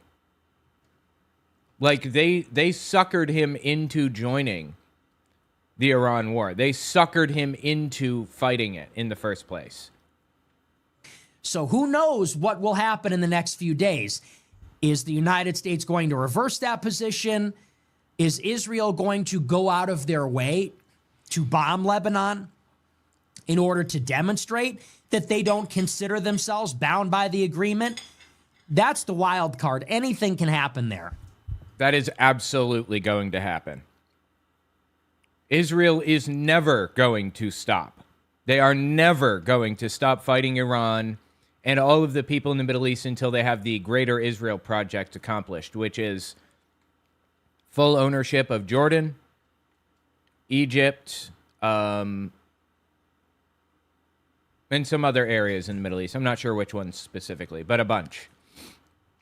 They want to control the entire region that King David controlled 3,000 years ago or whatever. Number two, as it concerns the Strait of Hormuz, according to the leaked MOU in Bloomberg, Iran will be managing the strait. And it seems that the administration is also admitting that Iran will be managing the strait. Now, in these 60 days, Iran, under the agreement, is not allowed to charge a toll. So at least while this more permanent agreement is being worked out, Iran is managing the strait but not charging money. After this period, however, it seems that they reserve the right to charge money. So they're going to manage it, which means they own it. And if they own it, it seems like they reserve that right outside the life of this agreement or these negotiations, that they're going to be able to charge a toll. So they get it. They win the Strait of Hormuz. And then lastly, concerning the transfer of money, once again, we're getting some clarity. This $300 billion has apparently already been allocated from the Gulf countries. It's not coming from America. It's not coming from American companies. They're not investing in Iran. But it's coming from East Asian companies, coming from the Gulf, sovereign wealth funds and companies. And that money is not going to be paid out until a nuclear agreement is reached. So apparently they're not getting any of that $300 billion, not until this agreement is signed, but until the next agreement is finished. Well, I'm sorry. That doesn't really solve my problem. I'm still pretty unhappy about the fact that Donald Trump wasted all of that money on them, even in the form of, you know, the normal military actions, moving the ships over there and all of that. Billions and billions. Okay, we have a deficit of, we have a debt of like $40 trillion right now, and it's only going up. What is wrong with you that you would do such a thing right now, of all times? Really? Now? So that's a little bit better. They're not getting any money until they actually make some nuclear concessions. And so that's maybe the only positive from the American perspective out of these developments, out of these... There's literally no positive. Their nuclear program was shut down under Obama. Things that we've learned so far today. But really, any way you cut it, there's two things you could say about this agreement, which is that, one, it's completely one-sided. It's hard to overstate how one-sided it is. Because again, all you have to do is think about how we went into the conflict in February. We said we want regime change. And it's interesting because the Trump administration is simultaneously saying we never wanted regime change, while also saying that we technically did achieve regime change. Trump has said variously in the past couple of weeks, hey, we never even really wanted that. That's not the goal. We never set out to achieve that. So if we didn't get it, it's not a complete failure. Yet at the same time, he's also saying, well, when you really think about it, we've had multiple regime changes.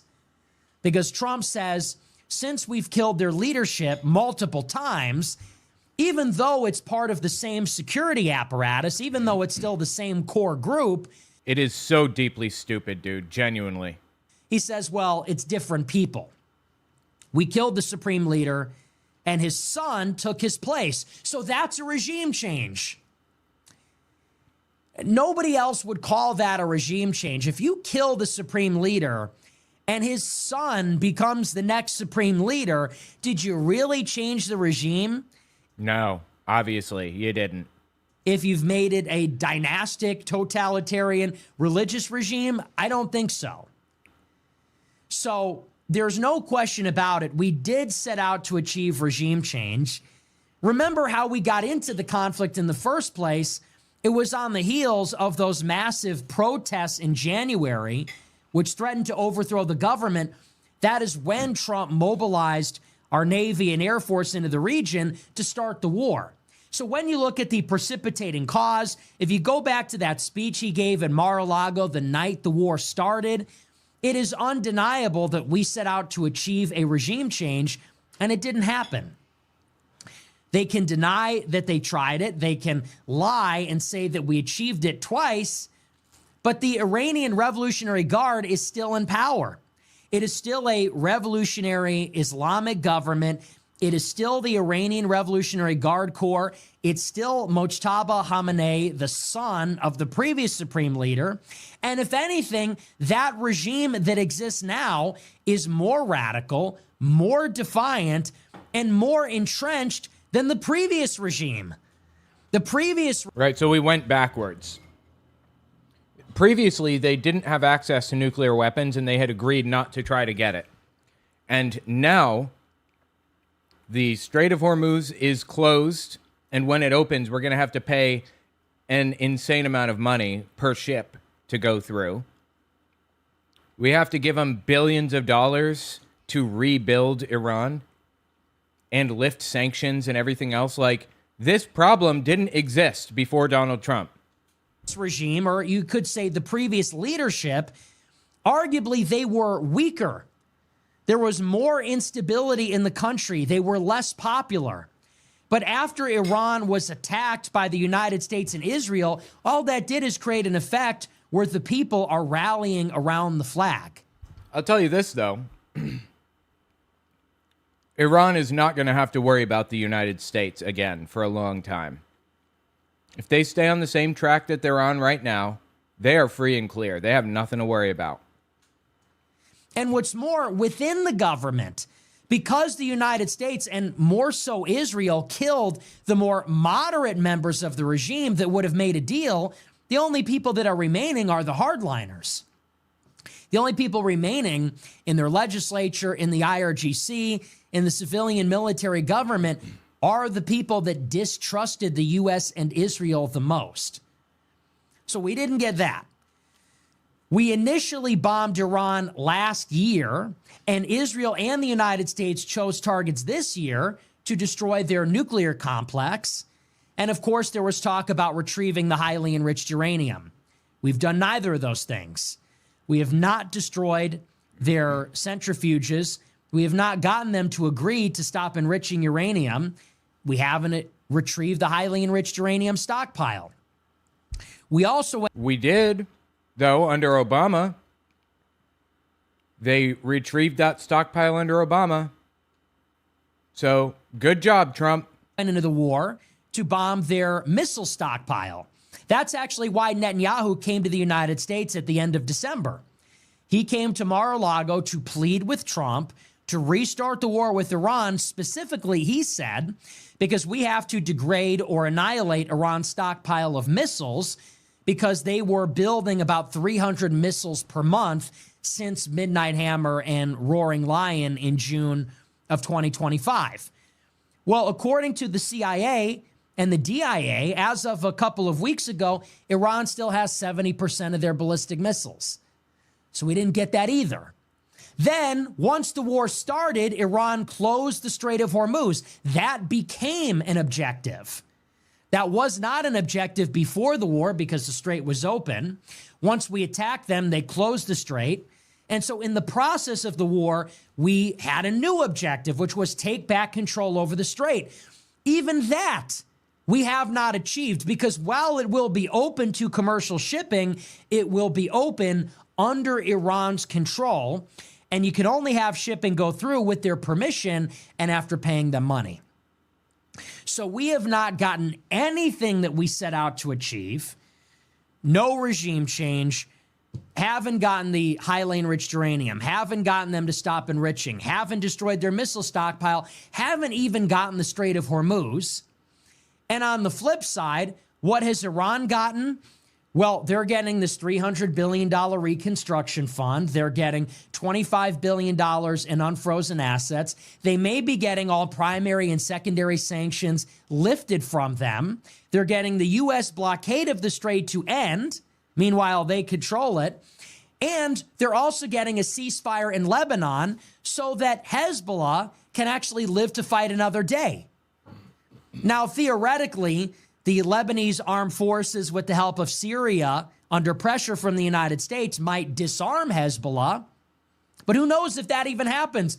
What happens in the short term is that Hezbollah lives to fight another day, and the Israelis are kept out of southern Lebanon. So Iran is really getting a lot here. They're getting Hezbollah protected from Israel. They're getting the strait. They're getting their money. They're getting their sanctions relief. They're getting the U.S. out of the region. They've reestablished deterrence. We have gotten nothing. Nothing. And think about what we have lost. We have probably spent, when all is said and done, $1 trillion on this war. $1 trillion? Yeah, I can see that. Because we're going to have to replenish the strategic petroleum reserve. That's going to cost a ton of money and take a long time. We had 4% inflation last month, 3.8% inflation the month before that. And we're paying interest on our $39 trillion debt. Okay? You've got, it probably cost us $50 billion to $100 billion in actual cost to keep our carrier strike groups in the region. And to move them to the region. Seriously. That's so expensive, it's ridiculous. People don't know that. People don't realize. To launch all those airstrikes on Iran. We probably have suffered tens, if not hundreds of billions of dollars to our military bases all over the Gulf. They say that 9 have been completely destroyed. 15 have been damaged. 13 soldiers have died. Hundreds have been severely injured. And now we're trying to fast track this program to rebuild our interceptor arsenal because of everything that was used up defending all the Gulf countries, all our bases, Israel, our carriers. FYI, every time he's correct, I feel obligated to point out that he's a literal neo-Nazi that wants concentration camps. He's upset that Trump is focused on Iran because it means he's not focused on putting Democrats in concentration camps. I just want to make that real clear. He is an evil human being. Over the course of the war. So where's our reparations? Where's our money? And then the grand prize, forget even about all that, the grand prize for Trump in particular is that he has ruined his legacy. Oh, yeah. He had already done that, though. We're going to get destroyed in the midterms.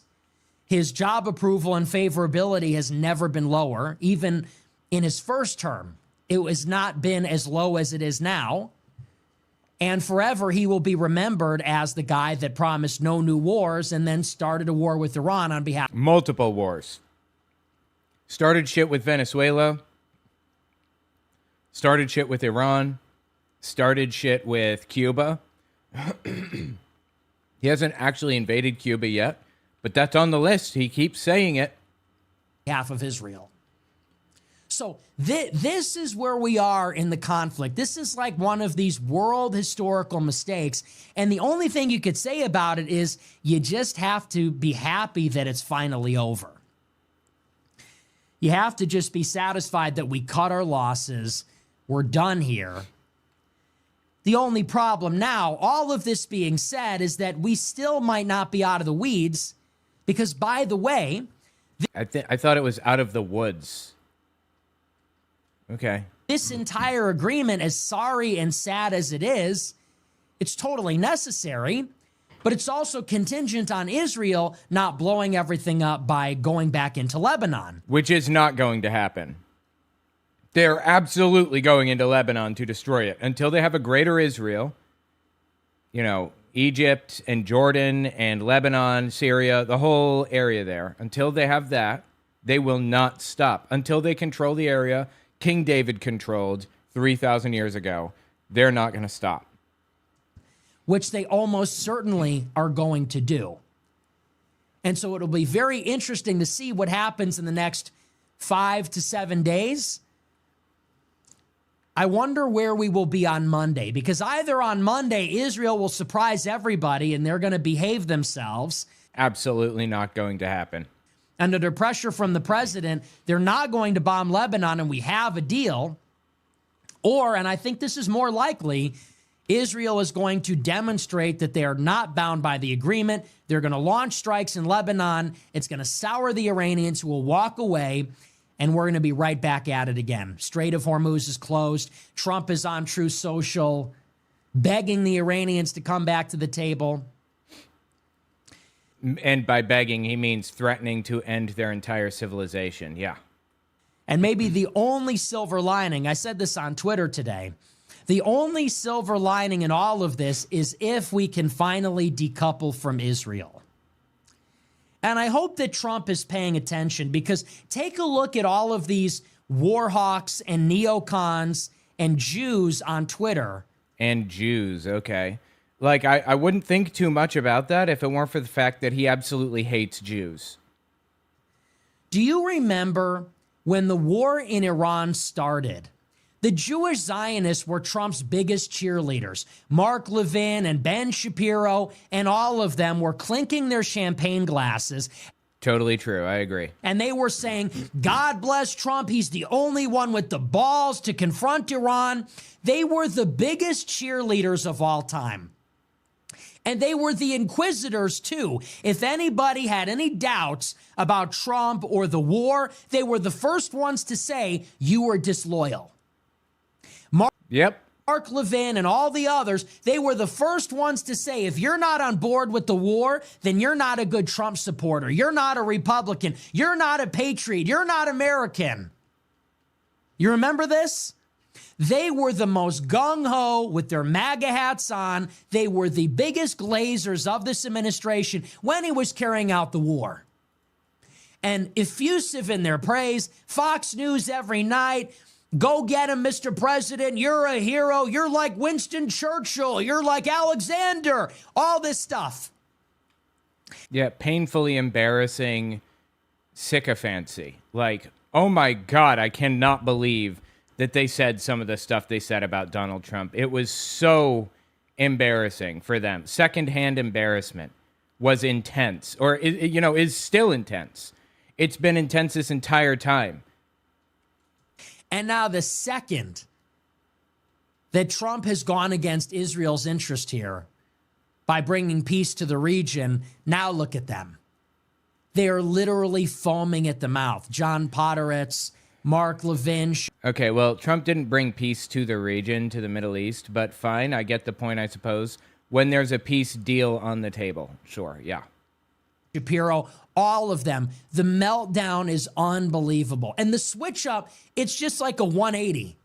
It's like you flipped a switch. Yesterday, Mark Levin had on his MAGA hat, screaming and yelling about Tucker and Megyn Kelly and Candace Owens, and you're not real MAGA. And then it's like you flipped a switch. And today, he's saying, what's going on, Mr. President? What's gotten into you? This is terrible. So it's interesting. So who's disloyal now? Now all these people that were the biggest cheerleaders, now they're the biggest haters. So what? Yeah, they never wanted peace, of course. This entire time, it's been about war. They wanted war, and they got it.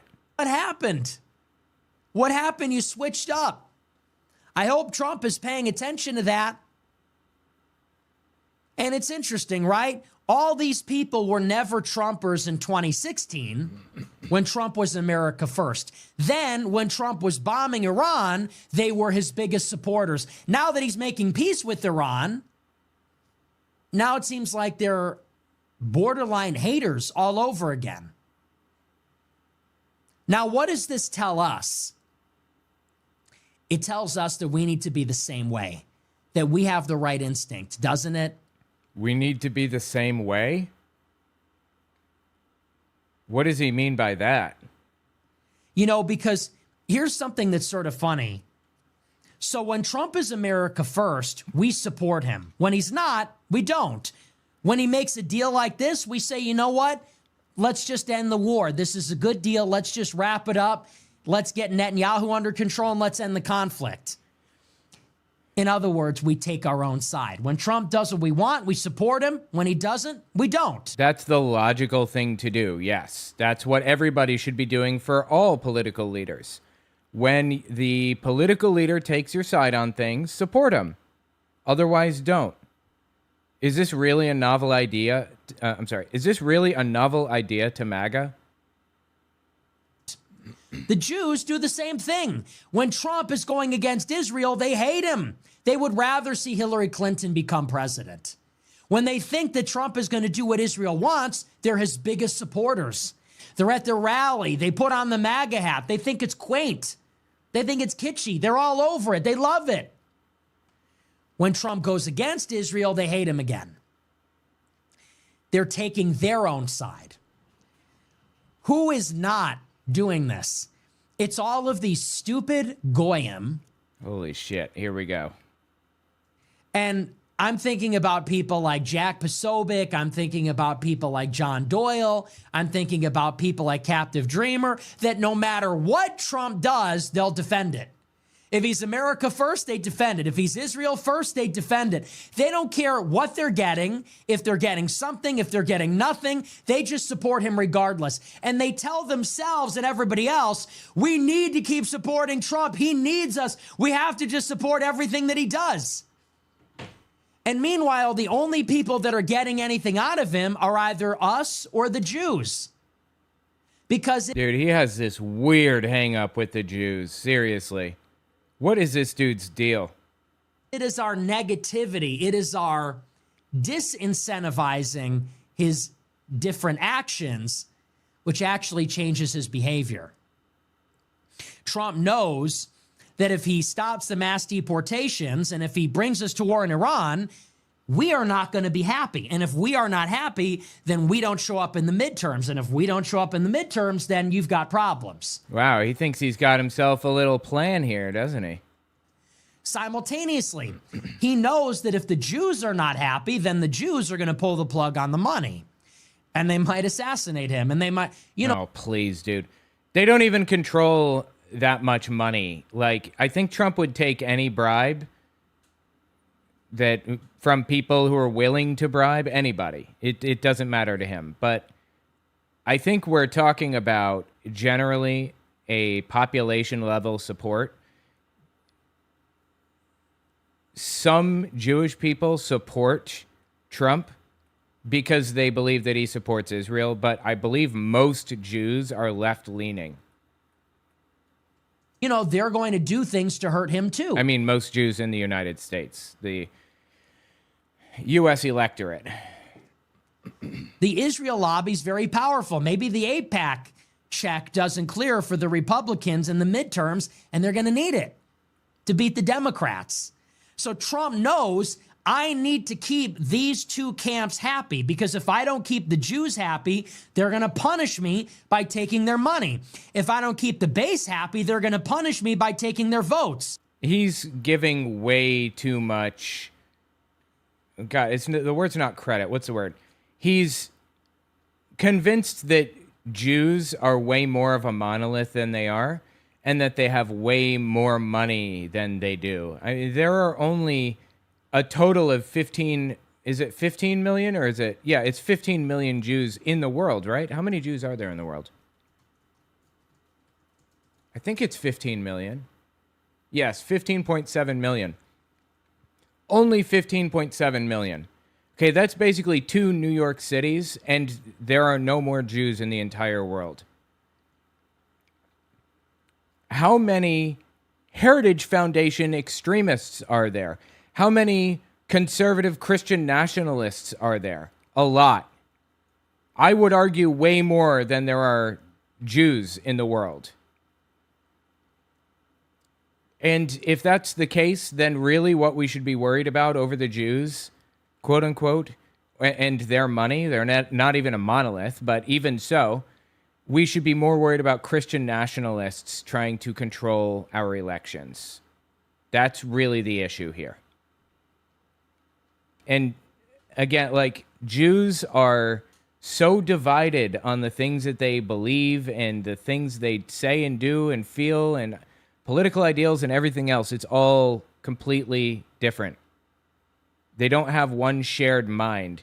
And believing that they do shows me that you really do believe that there's like some cabal out there of people trying to control the masses or whatever. Is he even thinking about the simps in the middle? No, because he'll have them no matter what.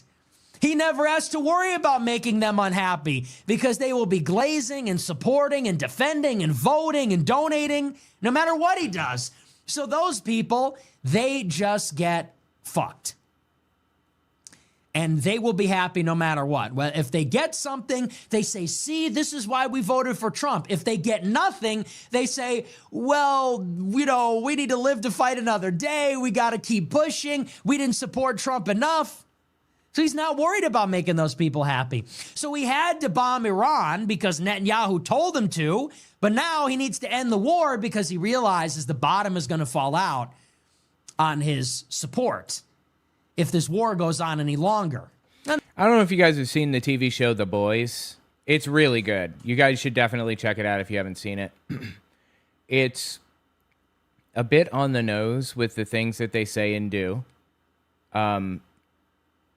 It's really, you know, it's kind of about Donald Trump, where the main villain is a very Trumpian figure. It's fascinating to watch. It's fascinating to see how it's portrayed in media. But anyway, yeah, you should check it out. It's really good. On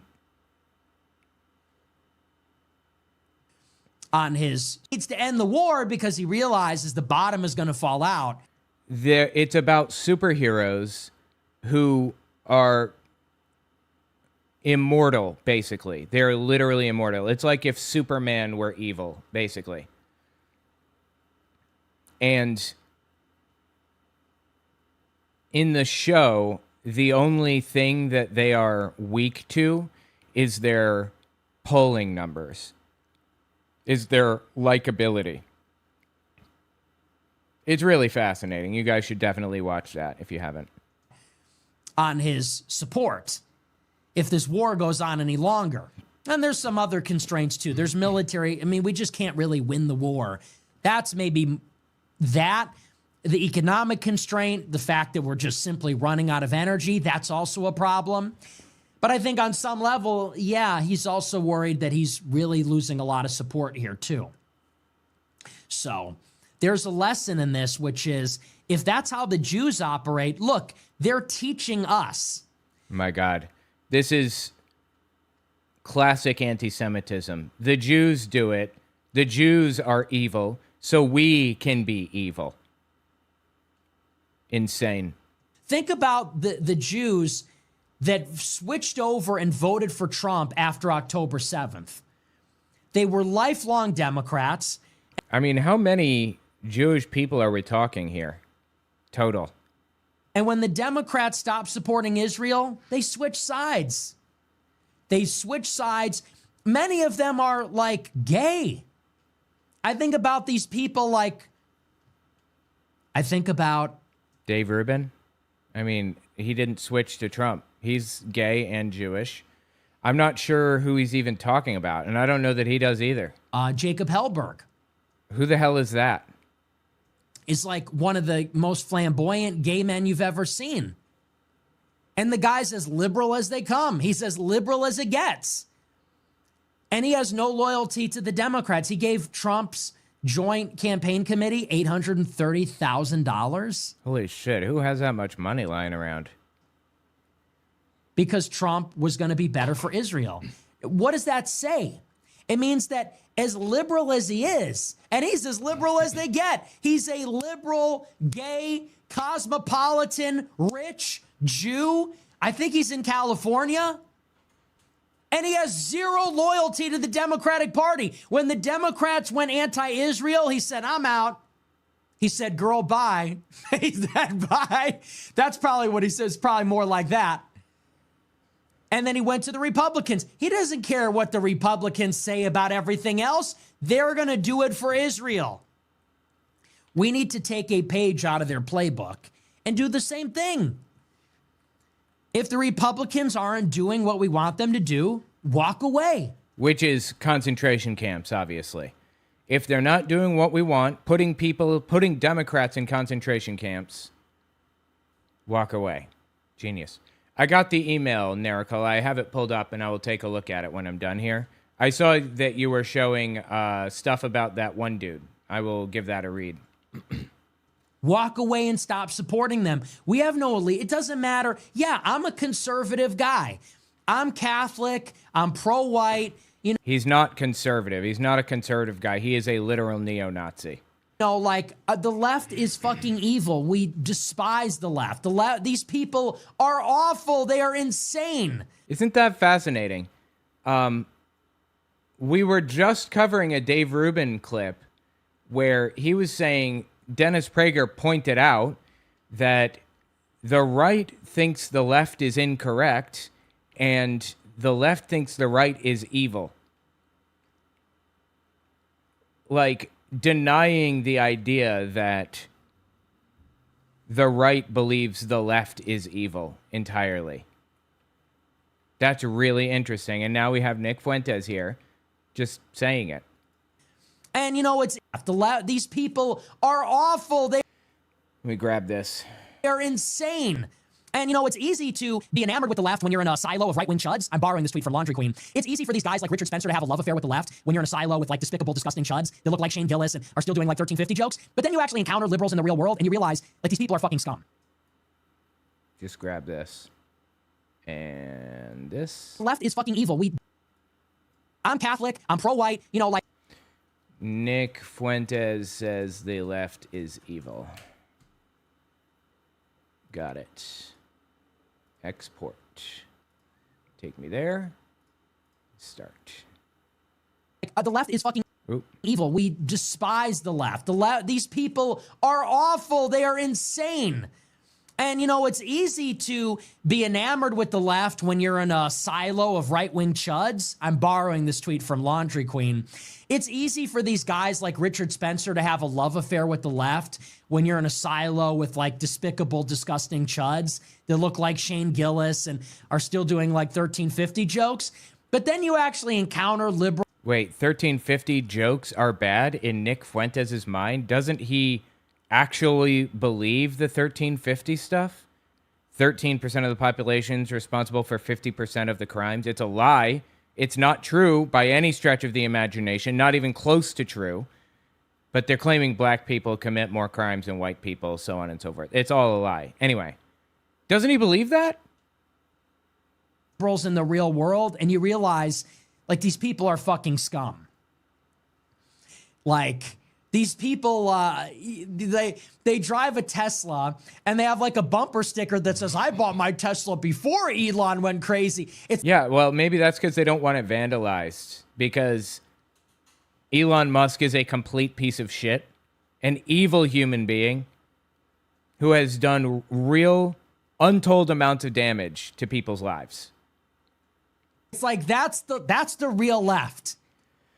The real left are not racists that secretly hate immigrants and say nigger and like our... I'm sorry. That's who Nick Fuentes is. I'm going to have to cut that, obviously. But you get the idea. You know, fascist, but like in a NATO way. Like they agree with Putin that NATO's the Fourth Reich for white. They don't believe that, okay? They're garbage. However, as much as I despise the left and as conservative as I am, I have no loyalty to the Republican Party. I have loyalty to America. If the Right, America, as long as it's a fascist dictatorship. Republican Party's not America first, I'm not with the Republican Party. And if Trump is not America first, I'm not with Trump. And if I'm not with Trump, I'm going to criticize Trump. I'm going to heap negativity upon Trump until I get what I fucking want. That's what the Jews do. And it works for them. Again, they're not a monolith. Let this be a lesson, because it's so transparent right now. It's like, just take a long, hard look at that. Take a long, hard look at Mark Levin. Mark Levin was a big Trump supporter when he was getting everything he wanted. And Trump was praising Mark Levin on Twitter or True Social, saying Mark Levin is a genius. He's like the Messiah. He is America, blah, blah. And it doesn't matter how much Trump has done for Mark Levin. The second that Trump stops doing things for Israel, Mark Levin switches up. That's how they play. They play hardball. It's just called not being a sucker. That's how white people need to think. White people, Christians, we need to think this way. The ethnocentrism, the belief that the belief that white people are superior to every other race, insane. Please get help. We need to get a little more selfish. That's the problem, is we just have this mentality of giving. We have to be on the team. We have to think about what's good for the team. They don't think about what's good for the team. Who is they? I saw an interview with J.D. Vance today. J.D. Vance went on Megyn Kelly, and he said, our coalition is equally supported by people like you, Megyn, and Tucker and Candace, but also people like Mark Levin and Ben Shapiro. Vance said, it's both sides. It's a Big Ten. It's neocons and isolationists, he says. But Vance says, very importantly, you could say a lot about that by itself. But he goes further. Bro, we should watch that. Vance says, why have the neocons won? He said, because the neocons play the game. He goes, when they get disappointed, they don't leave the coalition. He says they don't take their ball and go home. He said they stay in the game and they keep supporting the Republicans and they keep fighting. He says, so we need to do the same thing. He goes, even if you don't like the war in Iran, you still got to support us and not walk away from the Republican Party. And here's the thing about that. That's not true. Okay? Well, again, I appreciate that he's trying to push people to move away from the Republicans. That's good. I view that as a very, very good thing. I don't think he has as much of an effect as he likes to believe that he does. But whatever. I'll take anything. What he said on that show is not true. When the neocons don't get what they want, they do walk away. What are you talking about? When Trump won the nomination in 2016, they voted for Hillary Clinton. Or they didn't vote at all. Who? The neocons? You talking, who is it, John Bolton or Michael Bolton or whatever his name is? Is that who he's talking about? Neocons? Like Dick Cheney voted for Hillary? I don't remember that, but okay. So that's just simply not true. And then when Trump won the election, they were all sabotaging the administration from the inside. Again. Yeah, Trump is a victim in all situations. He's always being mistreated by the people around him. It's not him who's incompetent. It's everybody else who's incompetent. Absolutely. What are you talking about? Trump tried to pull us out of Syria. The generals just lied to him and they said they were pulling us out, and then they just weren't. So no, that's not true at all. No, what they have done, yes, they have stayed in the game. They've kept their jobs, but they've always fought ruthlessly for their own interest, ruthlessly for their own side. Right. And so Nick Fuentes is now saying neo-Nazis, they haven't done that historically. They haven't fought for their own side. Neo-Nazis haven't. And they should start doing that. Got it. Okay. And they make it very clear what side they're on, and they make it very clear that if you're not with them, they're not with you. And we need to be the same way. So we just can't be the stupid party anymore. This is the classic fascist line of thinking. This happens in every fascist regime. Fascists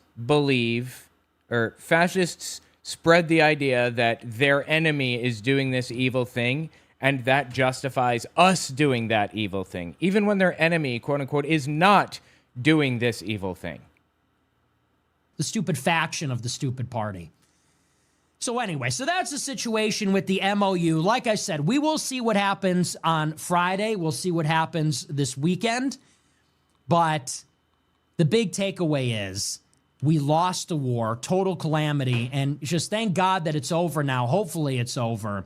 If there's anything good that comes out of it, it's that we see what is happening behind the scenes. That may be the only benefit out of all of this, is that people have, in a real way, become hip to just think I'm heading out. I can't stand Nick and his voice. Well, we're almost done with Nick, and then I'm going to be covering another subject in just a minute. He should be moving on to another subject soon. Let me check the chapter markers. Oh, we are at 55:29. Yeah, this should be the end. Just how all of this works, which is, look, the Jews brought us into this war. It's a total disaster. Now they're trying to keep us in this war by any cost. They are the problem here. Yeah, because all Jews think exactly alike, and they are all a problem, right? Totally. So that's that. But I do want to move on. I want to get... All right, that sounds like the end. Anyway, tell me what you think about it in the comments. This dude is such a piece of shit, genuinely. What is broken in this guy? All right, let's cover something else. Let me see here. Hang on. I wanted to jw.org. Can technology bring world peace? Oh boy. Interesting. Wait, is there an audio option here? Hold on. The Watchtower. Is world peace possible? The cover picture shows a dove carrying an olive branch as it flies above a large crowd of people reaching up toward it.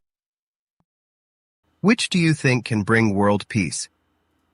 Can better government bring world peace? I was really hoping... Wait. Damn, I was hoping there was more to this. But it doesn't appear... Are there really only 4 paragraphs here? And not even that, really. Oh, no, wow, there are 6 paragraphs. Awesome. I was really hoping for a bigger one. A bigger story. The good news according to Jesus. Watch now. Episode 1, The True Light of the World.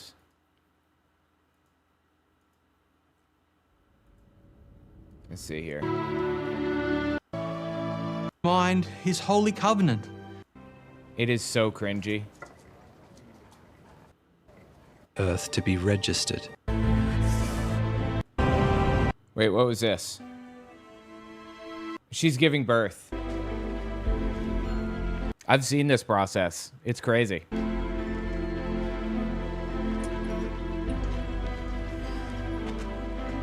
I wish they'd portray her as she really was, a 14-year-old girl.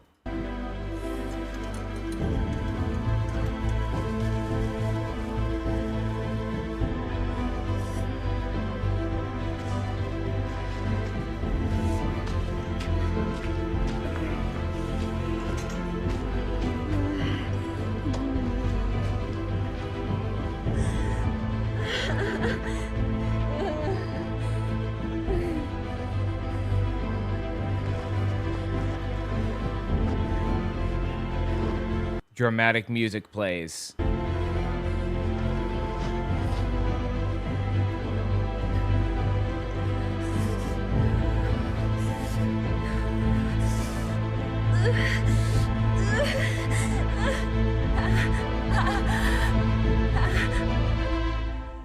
Okay, I thought they were portraying childbirth, not her sleeping with somebody. What's with all the weird moans she's laying down here?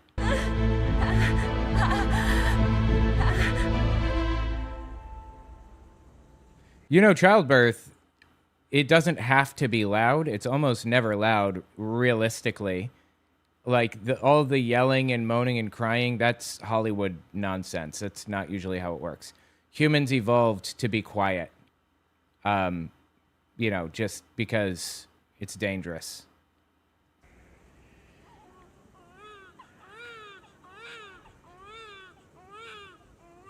And that's Jesus, little baby Jesus.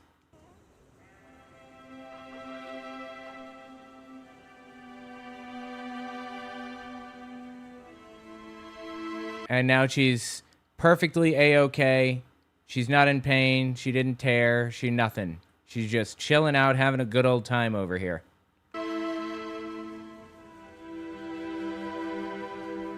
And she gave birth to her son, the firstborn. Cute baby. That is not what newborns look like, though. That one is old enough to hold its head up. They do not look like that.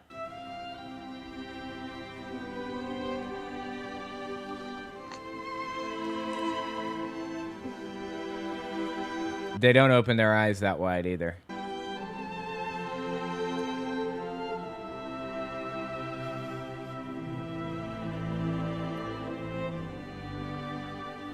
And she wrapped him in strips of cloth and laid him in a manger. Yeah, so Joseph took care of some other dude's kid for 18 years of his life. Wow. Newborn Plus, yeah, that checks out. All right, we're not going to watch that, though it looks interesting. Just want to comment on that for a minute.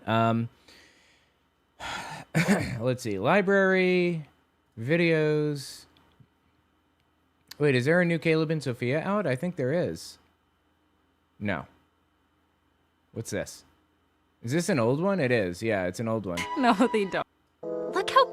Okay.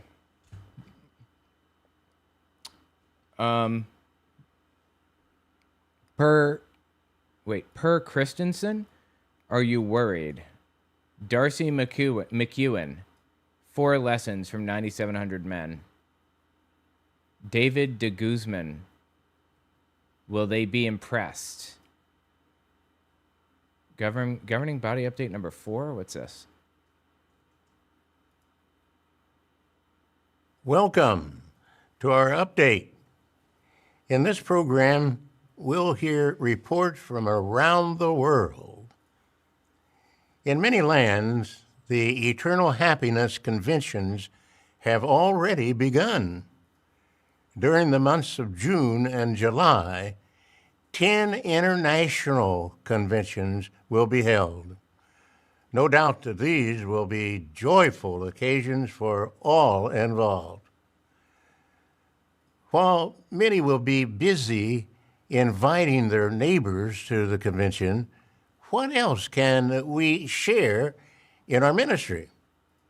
Of course, for the months of May and June, we've enjoyed using the watchtower entitled, Is Life Worth Living?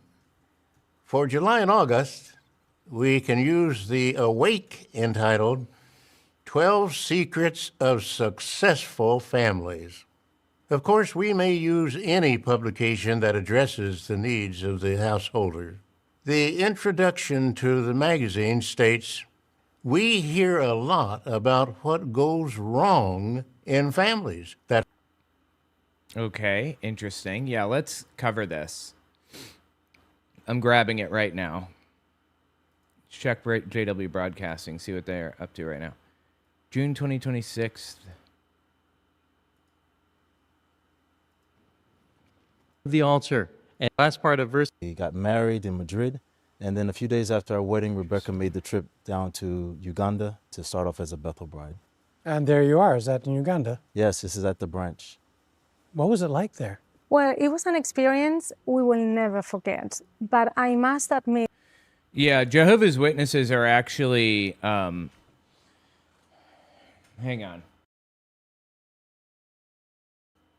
Jehovah's Witnesses are becoming a religion for developing countries, basically.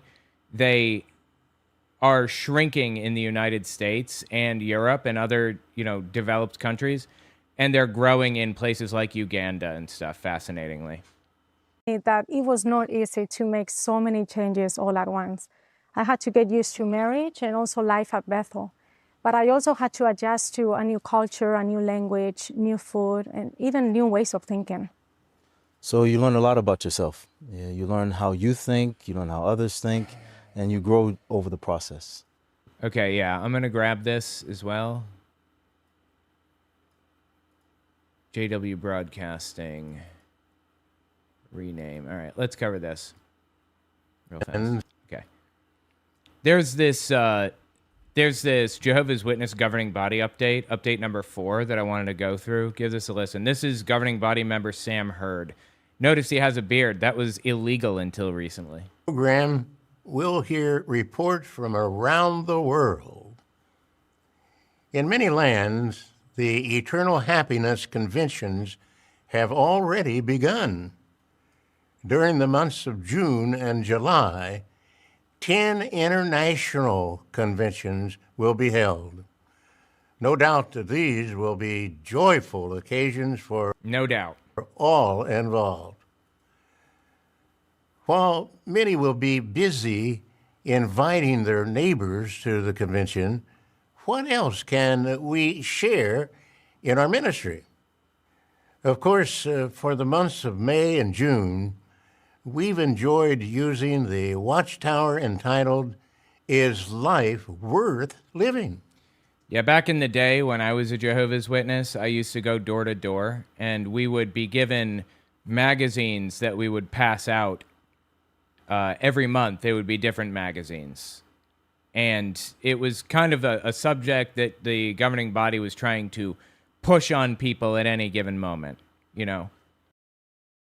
Like if there's some crazy situation happening in the world, some news issue or whatever, they'd write a magazine that somehow related back to that. You know, there's a big oil spill, they'll talk about mankind destroying the planet or whatever.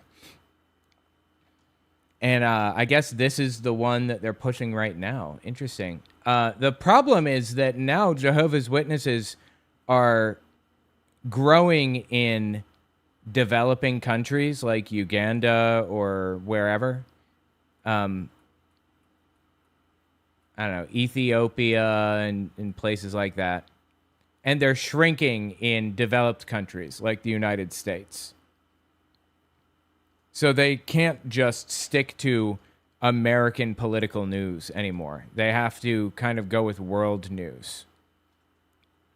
A watchtower entitled, Is Life Worth Living?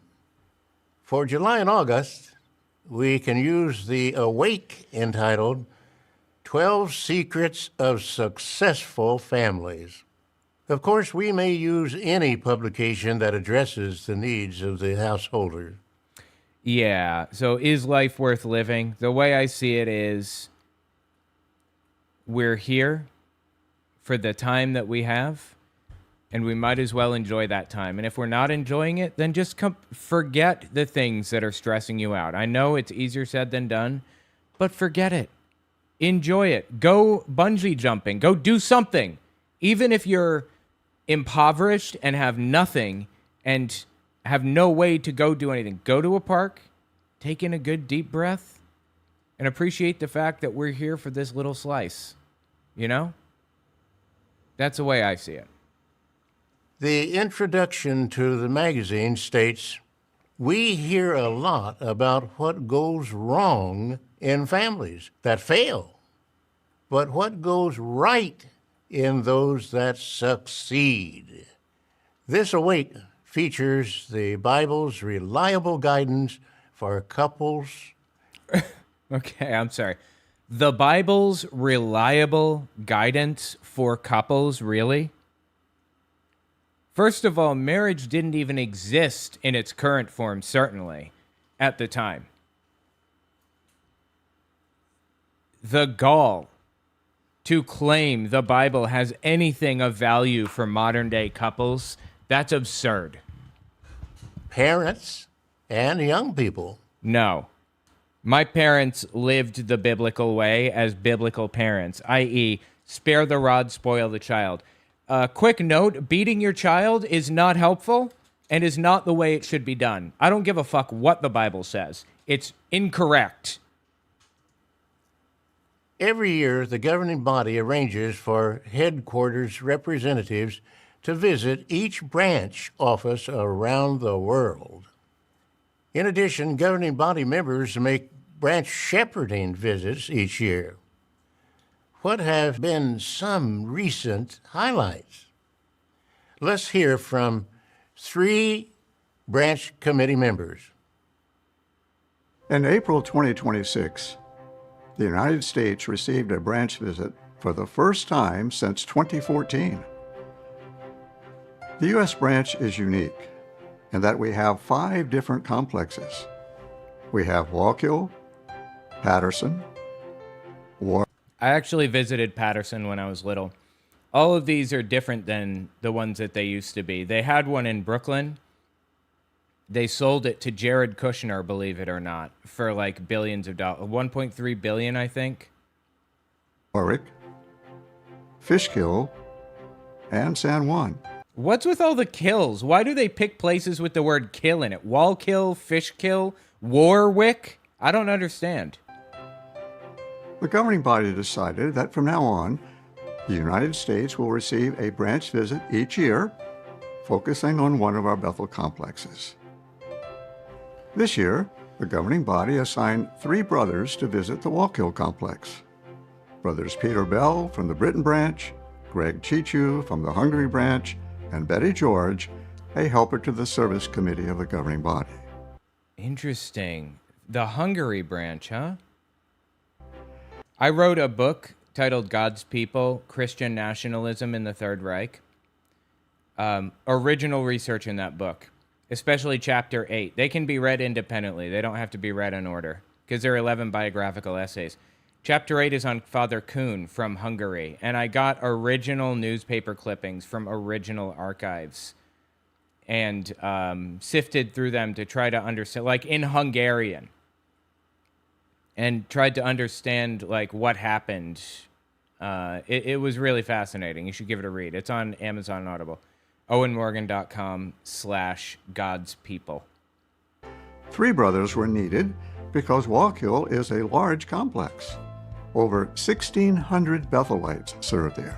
Yeah, they have Watchtower Farms where they grow their own food, and they have like cows and stuff there. Seriously. Preparing for the apocalypse properly. Included in this visit was the special meeting for all congregations within our branch territory. Notice it was all men in that room. We were thrilled to learn that the total attendance was 1.4 million. We received so many comments of appreciation. By means of this visit, we received a warm hug from our loving Heavenly Father. We are eagerly looking forward to and planning for next year's visit. In Ukraine, we were thrilled to welcome Brother Mark Sanderson for a shepherding visit to our branch in May 2026. Because of the pandemic and the war, we had not had an in-person visit in 6.5 years. Yeah, unfortunately, Jehovah's Witnesses ban participation in war, which means when there's a draft, they're in bad shape, right? Well, there was a draft in Ukraine and in Russia. What are they going to do? Not ideal. So it doesn't surprise me that they couldn't meet in 6.5 years. Although that's longer than the Ukraine war, so I don't know what the deal is with that. Of course, the brothers had to be very cautious in carrying out this visit. But we really felt Jehovah's blessing. From the time that Brother Sanderson arrived until the day he departed, there were no air alarms at all in the area where the branch is located. It was truly amazing. In fact, because the authorities declared the truce on the weekend, we were able to hold a special meeting originating from Bethel without any air alarms across the country. Is he saying air raid sirens? Air alarms? I've never heard them called air alarms. But yeah, air raid sirens. It's like they're being attacked by a drone or something. That sucks that they have to worry about that in the first place. A total of almost 125,000 were able to enjoy the special meeting in peace, whether they watched a live or recorded program from their local kingdom hall or in private homes. This shepherding visit brought us a spiritual gift, a breath of fresh air during a sweltering period of trial. It was exactly what we needed. These people are so cringy, dude. How did I ever fit into this little group? It's bizarre to look back on my life when I was younger as a Jehovah's Witness and realize that I was like a true believer at one point. A sister said, I felt as if I had been placed in Jehovah's warm embrace. The visit helped us feel the love and care of the governing body. We knew they loved us, but during the visit, we truly felt it. They loved you, but were they in love with you? We were delighted that the governing body assigned Brother Stephen Lett to come to Myanmar for a shepherding visit in April 2026. Damn, Myanmar. That one is dangerous. That one is a military dictatorship, basically. Not good. It used to be Burma back in the day. In Myanmar, we've had a devastating earthquake, ongoing unrest, and other challenges. This visit was so encouraging. Everyone felt strengthened and reassured of Jehovah's love. We also had a special meeting for all congregations, which originated from Bethel, and 4,899 attended live, and others enjoyed the recorded program later. It was especially encouraging to the many brothers and sisters who are now displaced due to the ongoing armed conflicts in the country. It was an unforgettable shepherding visit. What language is spoken in Myanmar anyway, I wonder? Spoken... Burmese is the official and most widely spoken language. Burmese. Interesting. A gift from Jehovah at the right time. Of course, Jehovah's Witnesses translate all of their stuff into as many languages as they possibly can. I'm very confident they have Burmese stuff. Burmese Bible translation, Burmese watchtowers and awakes and everything else. Because, again, they're predominantly a developing nation religion at this point. The governing body always tells us how much they love us. This is now our occasion to tell them, thank you, we love you. Gay? No, I'm just kidding. Very much. We appreciate those encouraging comments. And we thank all of you, brothers and sisters, for the good support you give when your branch territory receives a visit. You make the effort to attend and support the special meeting. That shows our appreciation. What a beautiful provision these visits are to strengthen us. Super beautiful. During these challenging times.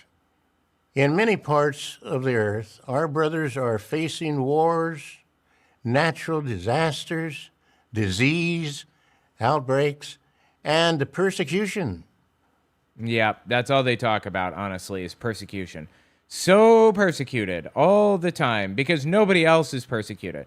Nobody else has to deal with the draft. Nobody else has to struggle to keep their freedoms in a military dictatorship. It's Jehovah's Witnesses who are always struggling here, right? On May 15, 2026, officials in the Democratic Republic of the Congo announced an outbreak of Ebola in several northeastern provinces. 2 days later. Okay, that's interesting. Ebola outbreak in Congo. I knew about this. Here's the interesting part about it. Jehovah's Witnesses believe that there will be a time when the governments of the world fully collapse and they will have to step in and protect other Jehovah's Witnesses. Not the world, not people, but just other Jehovah's Witnesses, you know. So this is their opportunity right here. An Ebola outbreak. How did they handle it? What did they do? They should be doing what a government would be doing if they want to be considered a government, right? The World Health Organization classified the situation as a public health emergency of international concern. The outbreak has been linked to a rare strain of the virus. How have our brothers and sisters been affected? Sadly, as of June 8th, one sister has died. Several others are being closely monitored. Thankfully, one publisher who received treatment has now been released. To protect the congregations, our branch offices in the region have put in place additional safety measures. In the most affected areas, meetings are being held by video conference, and all forms of the public ministry have been temporarily suspended. I appreciate that. That's something they did during COVID as well. They followed the guidelines really, really closely, even when there was this massive culture war issue going on where everybody believed that the government was lying to us and all that other stupid shit. You guys remember. Even then, Jehovah's Witnesses were very, very careful about COVID. They were careful not to put people in danger. And they held their meetings on Zoom, even though it cost them numbers and even though it costs them membership. They were careful about it. I really appreciated that. My mom was very careful about it. Also, some regional conventions have been rescheduled. At the same time, our brothers are working hard to provide needed assistance. We're deeply saddened by the loss of our dear sister and by the suffering. You gonna tell us her name? Come on. Who was it? Let's give a little love to the family, right? No? And many are experiencing in the Democratic Republic of the Congo. On June 8th, 2026, a major earthquake struck the Philippines. Based on preliminary reports, one publisher died and 6 others were injured. Preliminary reports. Is that real? Did that really happen? Updated information will be available on jw.org. We continue to pray for those affected by these recent disasters. Oh, thank fuck. They're praying for them. Oh, my God. I am so glad that they're praying for them because these people would be fucked otherwise. If you weren't praying for them, they would absolutely just die, right? So glad there's prayer in the mix here. We look forward to the time when God's kingdom will remove all causes of distress. Any 5 minutes now. Now we have a few updates about our freedom of worship in Norway and in Sweden. Let's listen to Brother Jørgen Peterson from the Scandinavia Branch Committee as he provides a report on 2 recent court decisions. Jørgen, love the name, Jørgen. Yeah, the Norway situation is really infuriating, actually. In Norway, they lost government funding. In Norway, they give you money if you're a registered religion. I think Jehovah's Witnesses are getting like $1.7 million a year or 2.3 or somewhere in that vicinity. A certain amount per publisher. And the argument from Norway officials was you cannot compel membership in this religion. Because if you compel membership, if you force people to remain members, that's taking advantage of the government sponsorship. Like, people have to be free to leave if they choose.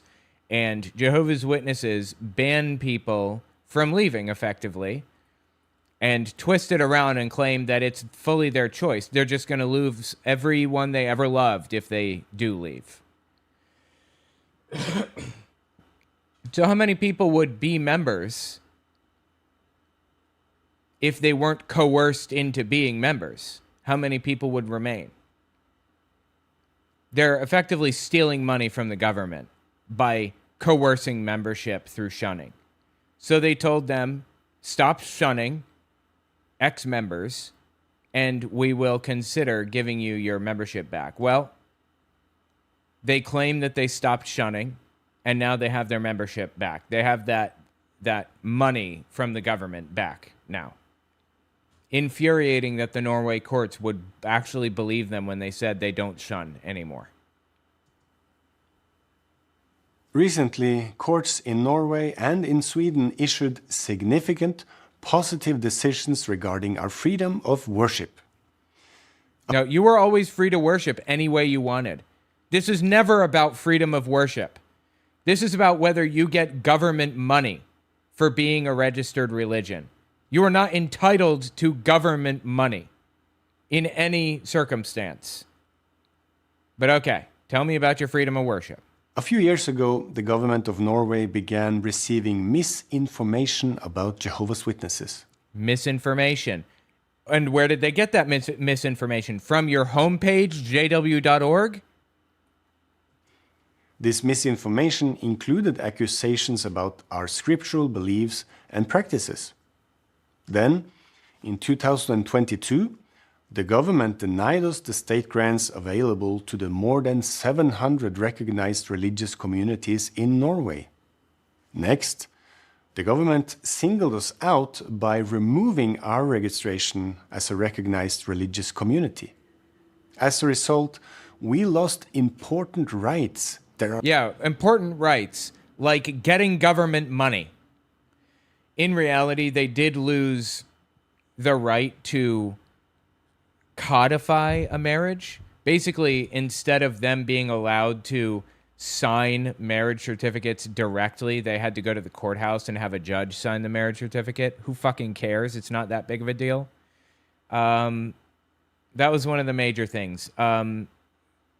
Basically, they're not trusted with official government documents anymore, is the bottom line. And they have to have a judge sign official government documents. Well, why the fuck would religious figures be trusted with official government documents in the first place, is my question. But anyway. Are given to the other religious communities in Norway. How has this affected our brothers and sisters? One example is weddings. For the past 4 years or so, couples could not get married in the Kingdom Hall. No, they could. They could have their ceremony in the Kingdom Hall. You just have to have a judge legally sign the marriage certificate, is all. Don't you love how they twist this shit around to make themselves into, like, ridiculous victims? Or have one of Jehovah's Witnesses officiate their wedding. Since our attempts to resolve the matter amicably were rejected, we had no choice but to go to court. As you can imagine, these matters can take years to resolve. We were so happy that on April 30, 2026, the Supreme Court of Norway announced that the government's actions were illegal when they took away our registration and revoked our rights.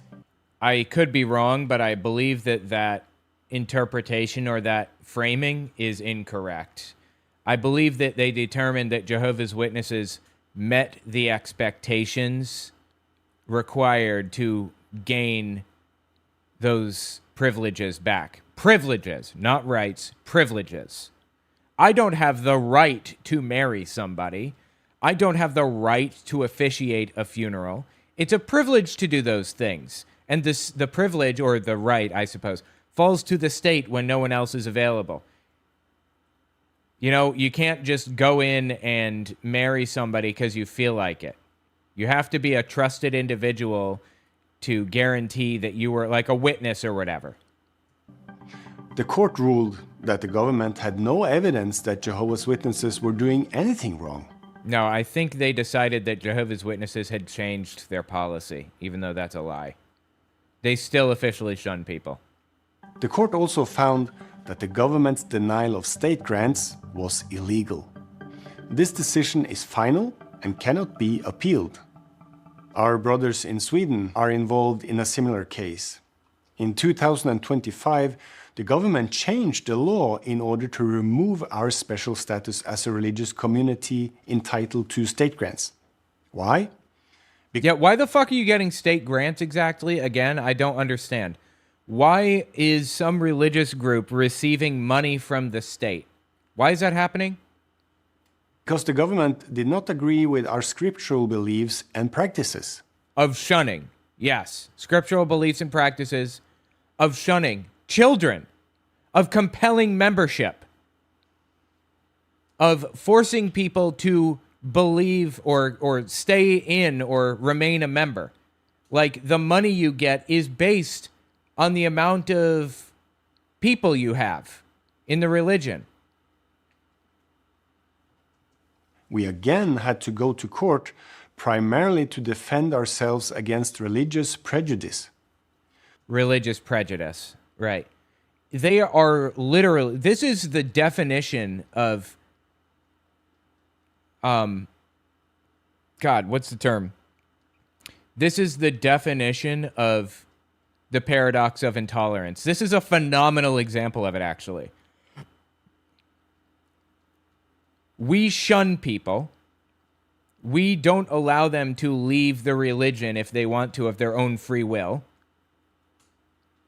And you being unhappy with that, you attacking us for that or criticizing us for that is religious intolerance. We are intolerant of people who are not part of our religion, and you being intolerant of that is intolerance. Absurd. On May 7, 2026, an administrative court in Sweden ruled that Jehovah's Witnesses are entitled to this special status. The court confirmed that Jehovah's Witnesses had done nothing wrong. They further said that... That's not true. I believe they determined that they are doing nothing wrong. They reversed their shunning policy incorrectly. That Jehovah's Witnesses... You know, I could be wrong on that. I should probably check. Hold on. Let me see if I can find an answer to this. Hang on.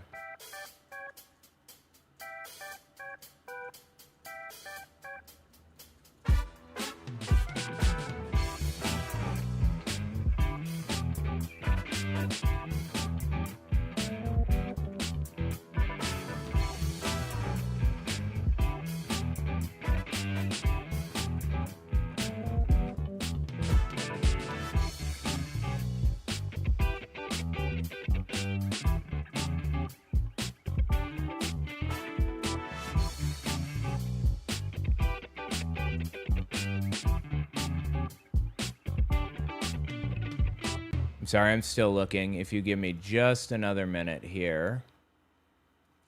One more time.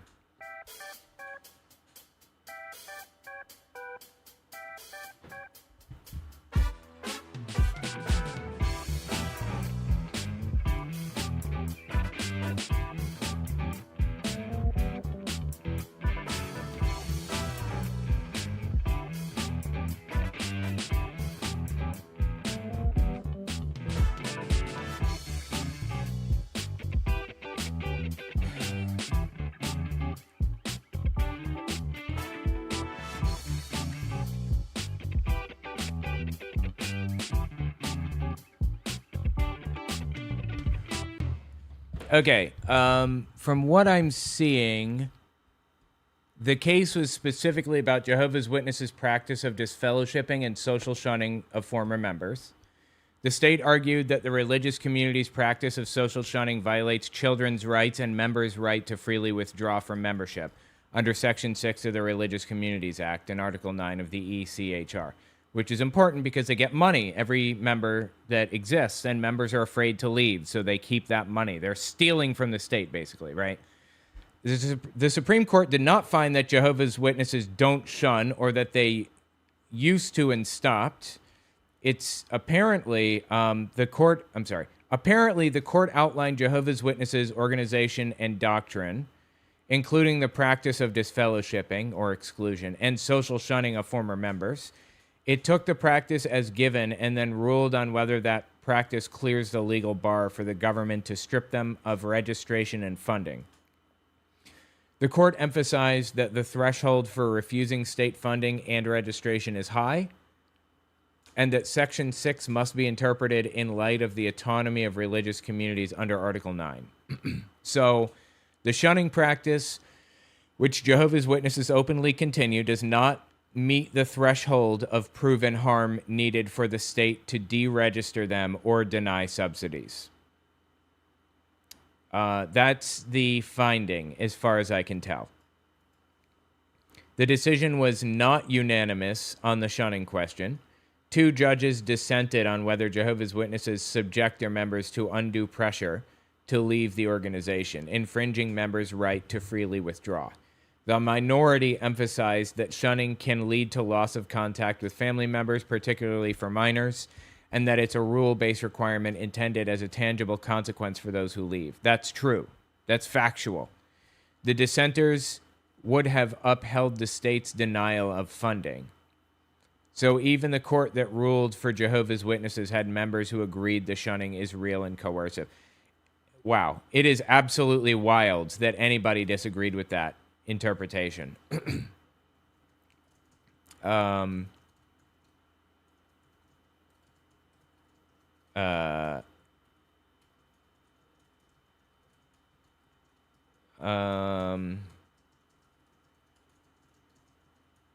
There are actually videos and articles on jw.org that use the word shun. They say they shun people. See if I can find an archived version of it here. Wait a minute. Here we go. Here. This is jwfacts.com. Jehovah's Witnesses are removed if they are considered to be unrepentant after engaging in serious sin. And of course, they determine what serious sin is. It could be something as simple as using a different Bible. And they lose everything and everybody. Let me see if I can find... Give me a second here. See if I can find the article.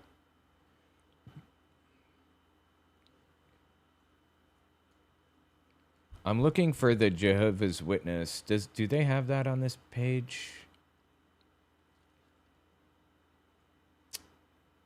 I was hoping that they'd have an archive.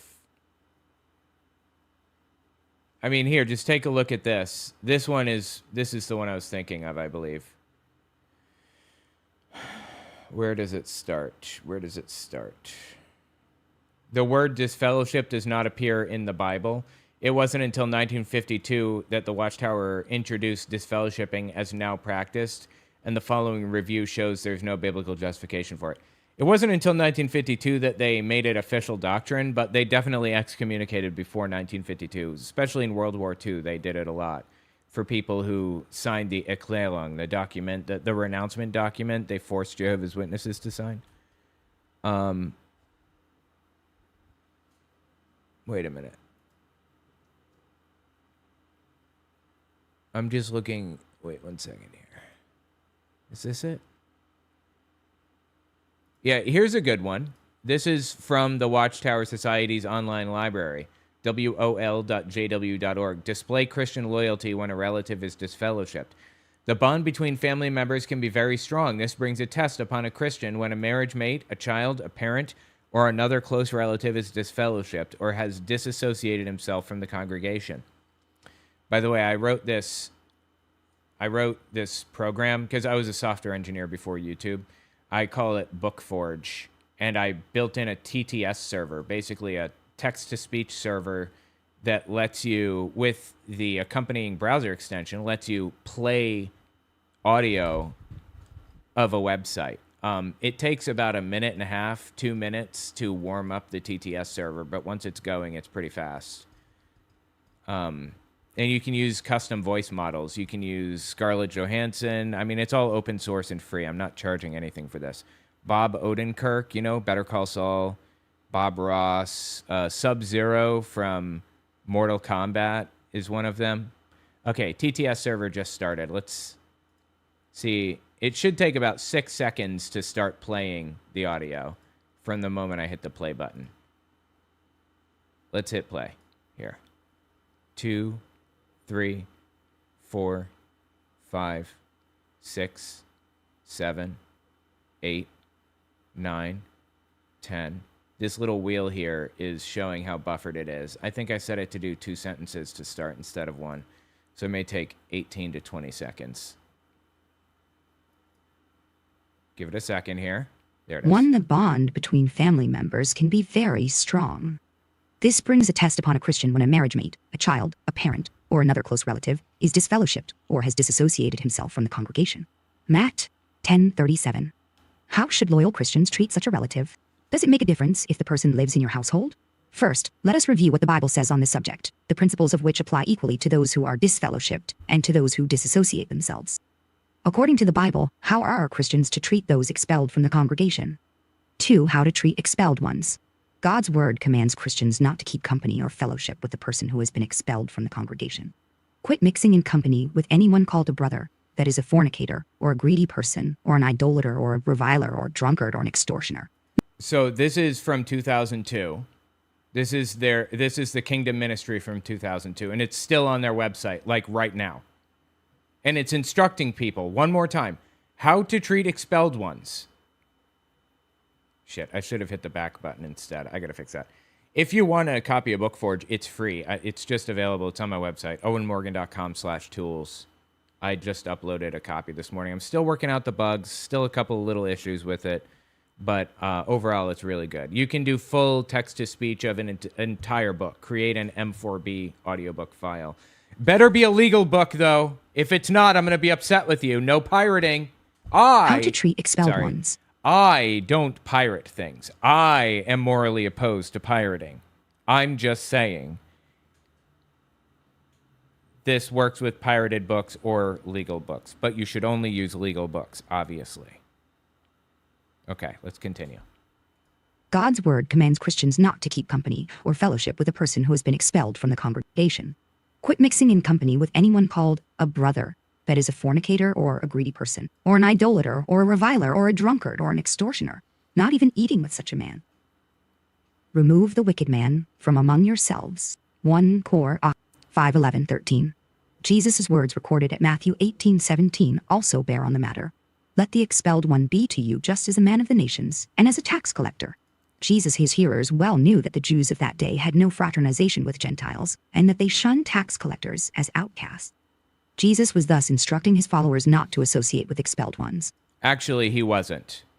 Actually, Jesus intentionally communicated with expelled people. The Good Samaritan, or the story of the Samaritan woman at the well, where he talked to her and he wasn't supposed to, for example. I did some deep dives into this subject. I wanted to know, do Jehovah's Witnesses shun or not? I'm sorry, does the Bible endorse shunning or not? Like, genuinely, I think the Bible is a vile book. I could write a better book than the Bible, I think, as Matt Dillahunty says, by simply rewriting it exactly as it is and removing the slavery section. That's it. So I have no loyalty to the Bible, but it doesn't endorse shunning. There's one place that talks about shunning, and it's in that Corinthians, 1 Corinthians 5:11 and 13. That's where it endorses shunning, actually. And it was Paul writing a letter to the Corinthian congregation because a dude had slept with his stepmother and was bragging about it in church, and it looked bad. So Paul said, kick him out of the church. Don't even talk to him anymore.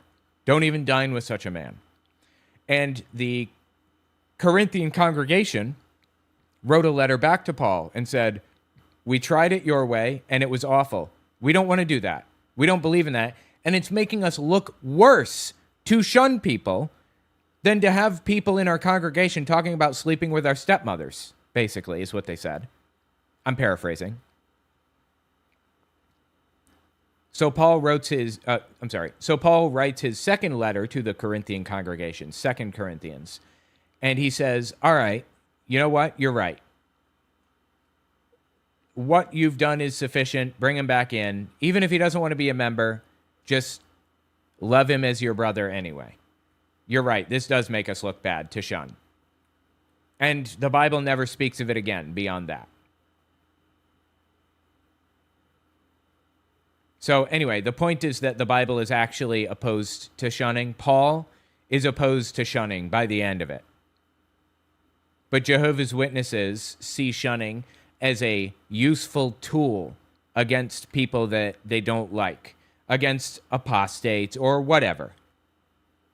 So they selectively pick out the verses that they think will benefit them the most and lean into them and ignore the ones that oppose shunning completely. I wanted to write this down before I forget. Hang on.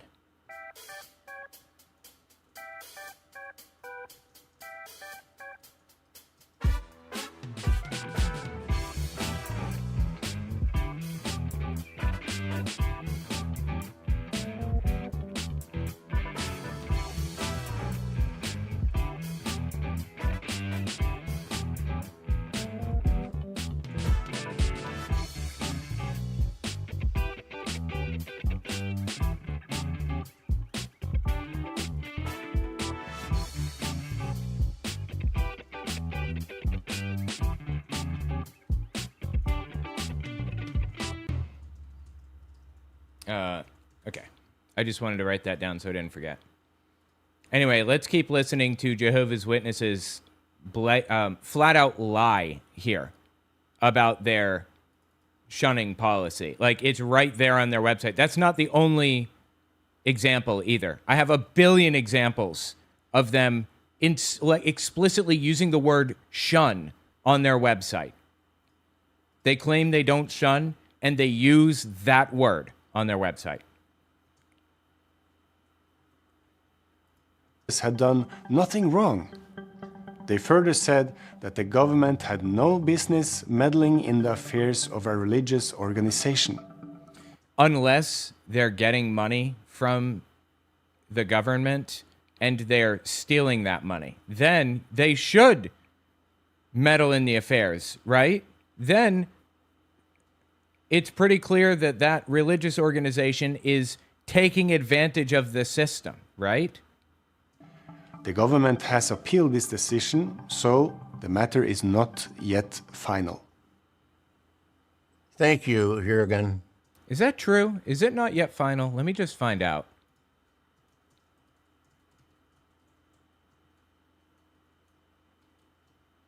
I'm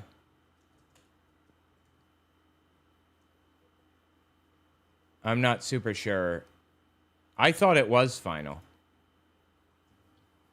We pray for Jehovah's continued guidance and blessing on our brothers and sisters in Norway and in Sweden. Yeah, it is final. I don't know what he's talking about. It's not final. This is a new governing body update. Why would he say it's not final? That's just a lie. It is. There is no higher court they can appeal to. Anyway, absolutely wild. It's absolutely wild that they are getting away with shunning people and stealing money from the governments around the world while they do it. Tell me what you think in the comments. All right, that'll be its own section. That was good. What is this chapter about? Older Jehovah's Witnesses citing a biblical verse about honoring the elderly, urging... Okay. Cool. All right, 1 second. Let's see if we can find another subject to hit. What do I have in my Discord here? Let's see. I kind of wanted to hit this Riley Gaines thing. I don't know if you guys saw this. Tell me the pillars again. So. Whoop. Oh my God. What the hell is happening? It's pro-life. First Amendment, Second Amendment, sanctity of life, and veteran. She was asking what pillars, what political, ideological pillars she believes in. Okay. First, second. Yep. Cool. The First Amendment, the Second Amendment, the sanctity of life, our veterans, I feel very passionately about. Do you guys, if you're going to talk about, I mean, you hate to even call them political issues, but do you specifically say like the left or the right, or is that something you try to kind of refrain from? Like if I were to say something to the effect of like the left is still doubling down. Yeah, you can say. Okay, I've heard you introduce from the beginning, so. Okay, first, that's what I needed to figure out really quick, is when I first, I mean, definitely over a year though. I would say, can I just say that, like around 2 years ago? Yeah. Wait, tell me the pillars again. So it's pro-life. So, First Amendment, Second Amendment, sanctity of life, and veteran and first responders. Okay. And First, second. Yep. Hello, my name is Riley Gaines, and I'm a very, very proud Patriot Mobile user, and I have been for about 2 years now. Oh my god, dude, it's so painfully stupid. This looks like an old, yeah, no, people don't post to this subreddit very often, damn. All right, let's check. Wait. Reddit. Leopards ate my face. This one has, how many followers on this? 365,000? Okay. Let's see here. I'm just looking for video clips. Really? No video clips on Leopards Ate My Face? What is going on right now? Is this subreddit dead or something? That's unusual.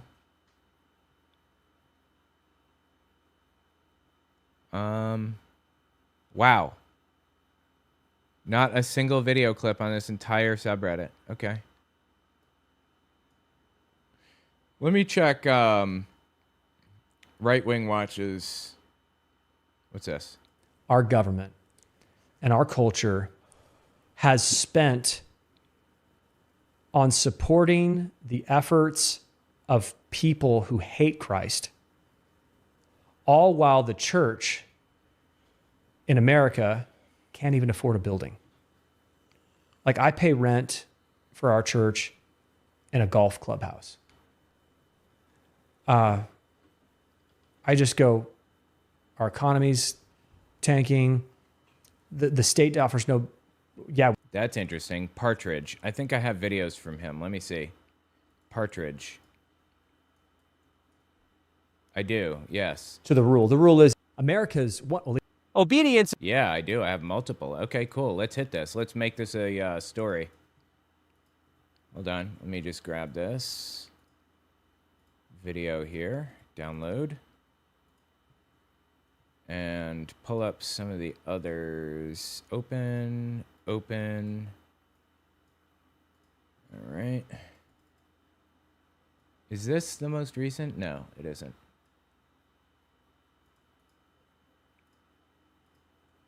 Dale Partridge. You know, I've been just on a side note.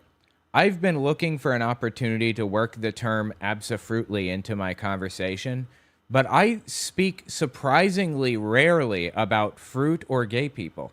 I have not found an opportunity to use that yet. I'm determined to find an opportunity to say abso-fruitly, though. I will. I will find a chance. Okay, this finished downloading.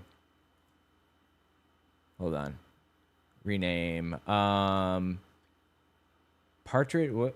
Dale Partridge. And then Jehovah's Witnesses. JW Broadcasting. June. Have you considered Congratuluser? Okay, I haven't, but now I might. I appreciate the suggestion there. All right. I'm Catholic. I'm just pulling this up. Think about how much. Here we go. Okay. Check out this Christian nationalist, Trump-supporting extremist pastor named Dale Partridge. Think about how much money our government and our culture has spent on supporting the efforts of people who hate Christ, all while the church in America can't even afford a building. Okay, I think the church in America can afford a building. I think that the church in America is doing okay for themselves, actually, but fine, whatever. Aside from that, suddenly it's the government's responsibility to, like, fund the private sector. Suddenly you're all in for quote-unquote communism, where you think that the government should be paying for, call it social services like churches. But you don't think they should be paying for food stamps, just for churches, for church buildings. Okay, got it. Like, I pay rent for our church in a golf clubhouse. I just go, our economy's tanking. The state offers no, we have tax breaks, but like, I would love it if the state was going, no, we're going to give land to churches. See, this is the trick that these people like to pull. You start with one little wedge and you widen it until it's full church control of the state.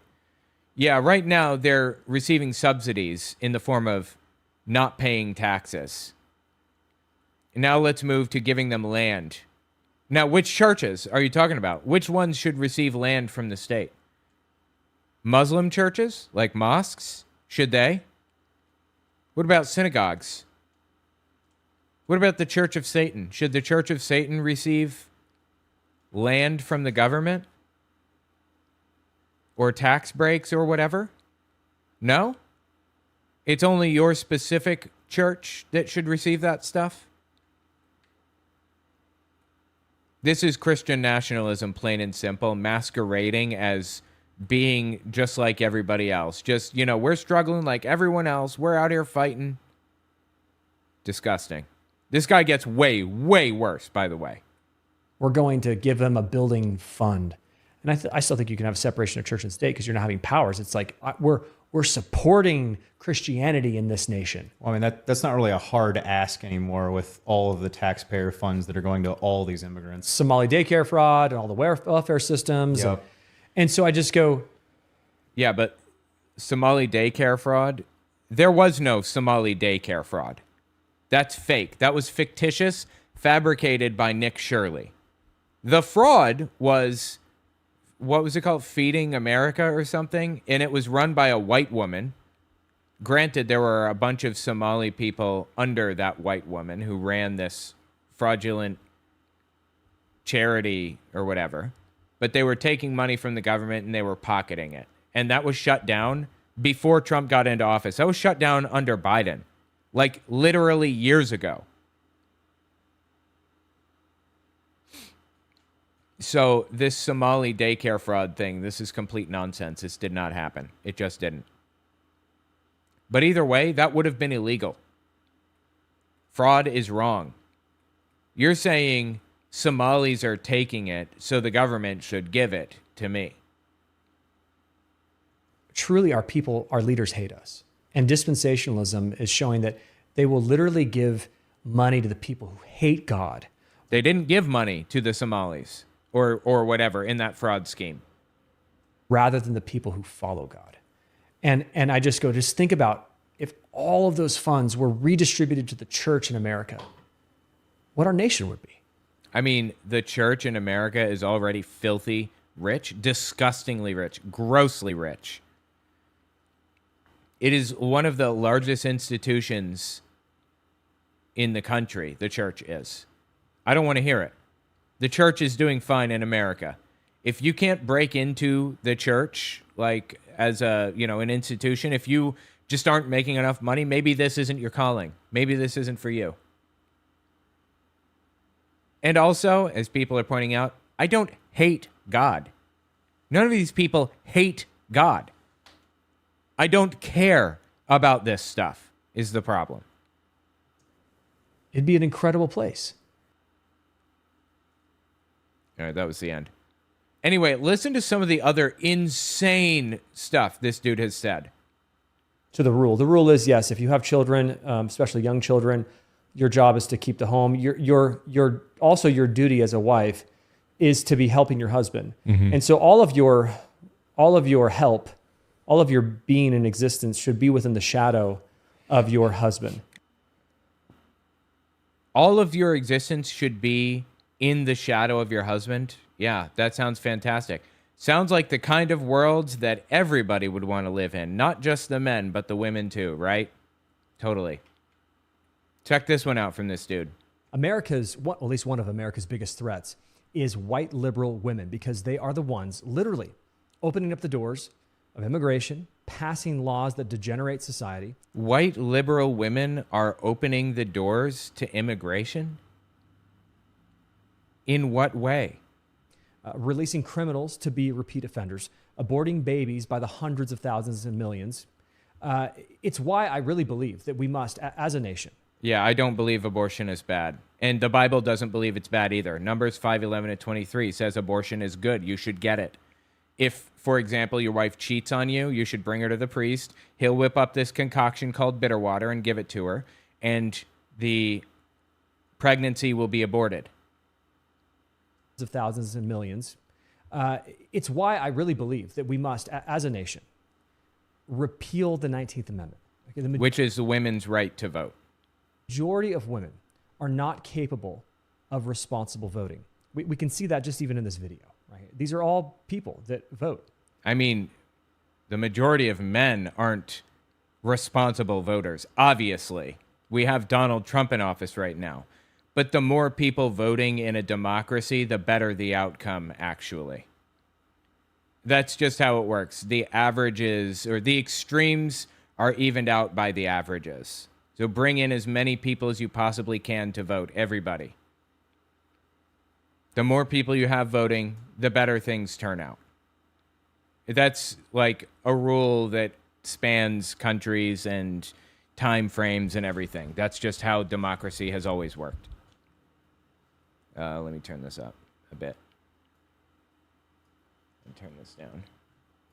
Okay, the majority of women can't do this responsibly. And one last thing I want to say.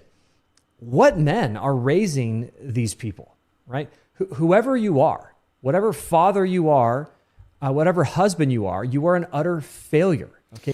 Well, I just want to point out that people have their own political beliefs, and that's just what it is. They often carry over from their childhood, from what their parents believed, same with religion, but not always. This is why the Christian nationalist plan to birth their way into a Christian nationalist country doesn't scare me. Because people leave religion behind when they see how extreme it is and how restrictive it is. And Christian nationalism is extremely restrictive. So I genuinely do not worry about Christian nationalists birthing their way into a Christian nation. I do, however, worry about them taking it by force. That's disturbing. Men, you must learn to disciple your wives and raise your daughters to not be feminists, to be sound in judgment, to have wisdom and understanding, so that we don't have a catastrophe on our hands of people thinking this way. Anyway, dude is a complete piece of garbage. Has been for a very long time. Check this old video out. Obedience is doing... Ooh, shit. Sorry, that's loud. Let me turn it down. Obedience is doing what your dad wants you to do, even when you don't want to do it. Submission, joyful submission, is following your husband even in times where it doesn't particularly make sense. It's clearly... Wait, that's joyful submission? You get joy out of following people blindly? Is that what he's saying? I find it fascinating that he trusts men to a T, even when it doesn't make sense, he says. You shouldn't be using critical thinking skills. You shouldn't be using reasoning. If what your husband says doesn't make sense, he is guaranteed more competent and intelligent than you, so you should listen to him anyway. That's what he's saying right now. Genius. Not sinful, but you don't particularly want to do it. And so, why is this so powerful in a world that we live in today? Because a world filled with insubordinate feminist women, joyful submission is a righteously confusing witness to the broken world. I'm sorry. That was just like a slurry of nonsensical words. One more time. Joyful submission, a world filled with insubordinate feminist women. In a world full of insubordinate feminists. Joyful submission is a righteously confusing witness to the... In a world full of feminists, submission is confusing. Righteous submission is confusing. Genius. Broken world. They look at it and they go, how is this happening? Because what they're seeing is what's normal. What's common is insubordination, but it's not normal. What's normal is order. Like, I work with my wife on things. We figure things out. We work together. We talk it out. We come to conclusions, and we do a lot of 2 yes situations. If we disagree on something, then we back out until both of us fully agree on it. We will fall back to making sure that, like, neither one of us is doing something that the other would absolutely hate, basically. And that works out really well. What are you talking about? This is bad for society. What's normal is order. And our duty as the church, as Pastor Corbin said, is to tell the world what is normal. Because the Bible communicates what is normal in the Word of God. And when you have the instruction manual for marriage, it's... The instruction manual? You think the Bible is an instruction manual to marriage? Really? You can't possibly believe that's true. There is no way. I refuse to accept that this dude thinks that the Bible is an instruction manual to marriage. Fucking please. Pretty easy. You can follow the rules and roles of marriage, and you have a very ordered marriage. Joy is the result. And that is an extremely powerful evangelistic witness to women when they see your joyful submission and your beautiful ordered family. Oh, I didn't realize that was the end. Anyway, absolutely psychotic. This dude is a complete piece of trash. Tell me what you think about it in the comments. Absolutely wild. All right, awesome. That was insane. Let's see what else we got. Oh, is this another from him? Is this the same guy? No, this is a different guy. He did. Check this video out. This is from somebody... No. I will separate it into a different one. Brian Sauve?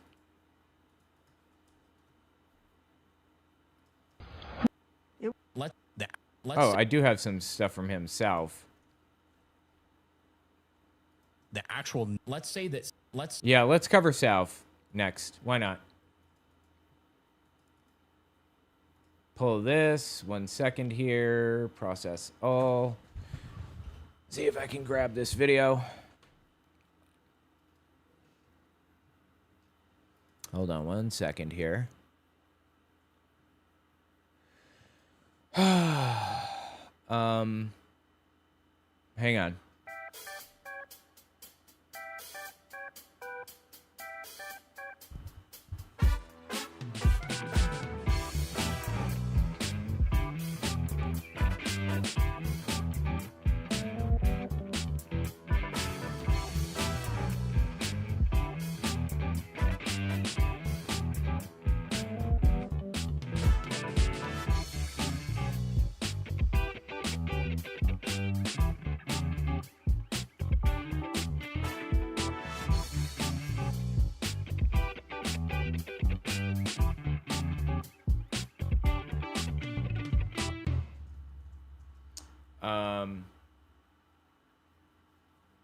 Okay, I'm just...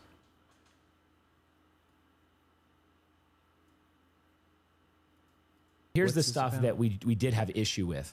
That the flyer that was distributed, again, the guys that were doing the booth, this is their normal practice that they just didn't even think about. We've communicated, to Eric's point about in order, we went to them and said, tell us what happened. Here is what people are saying happened. They're saying that you're handing out a flyer that's leading to everything from a literal cult to literal pornography. So what's up with that? And they said, yeah, we do this flyer. We kind of update it every once in a while. We hand it. Okay, let me just drag this over. Salve. And let me pull these up. What's this? So the idea for this... Oh shit, Salve was there too. I didn't know that. Interesting. Okay. Check this out. This is Brian Salve. He is a right-wing extremist Christian nationalist type of person. Listen to what he says here. Here's the stuff that we did have issue with. That the flyer that was distributed, again... He's talking about going to a convention, I believe, and finding a pro-white vendor at a table or whatever. Let me just verify that.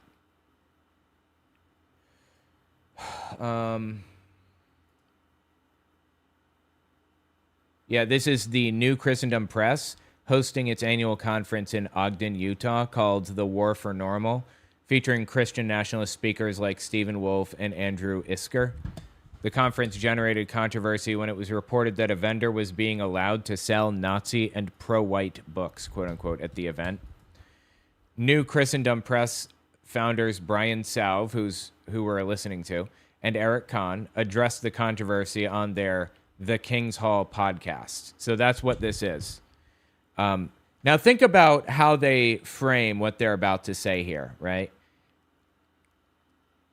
Are they about to condemn Nazi views or Christian nationalism or pro-white whatever the way they would condemn it if it was a Satanist club paper? If there was a Satanist club vendor there with a table who were passing out Satanist paraphernalia, how would they react? Listen to this. Here's the stuff that we did have issue with. That the flyer that was distributed, again, the guys that were doing the booth, this is their normal practice that they just didn't even think about. We've communicated, to Eric's point about in order, we went to them and said, tell us what happened. Here is what people are saying happened. They're saying that you're handing out a flyer that's leading to everything from a literal cult to literal pornography. So what's up with that? And they said, yeah, we do this flyer. We kind of update it every once in a while. We hand it out with our books. It's not like we avow everything here. It's just, this is kind of like related pro-white businesses. And we are pro-Western civilization, pro-white, pro-Anglo, all those things.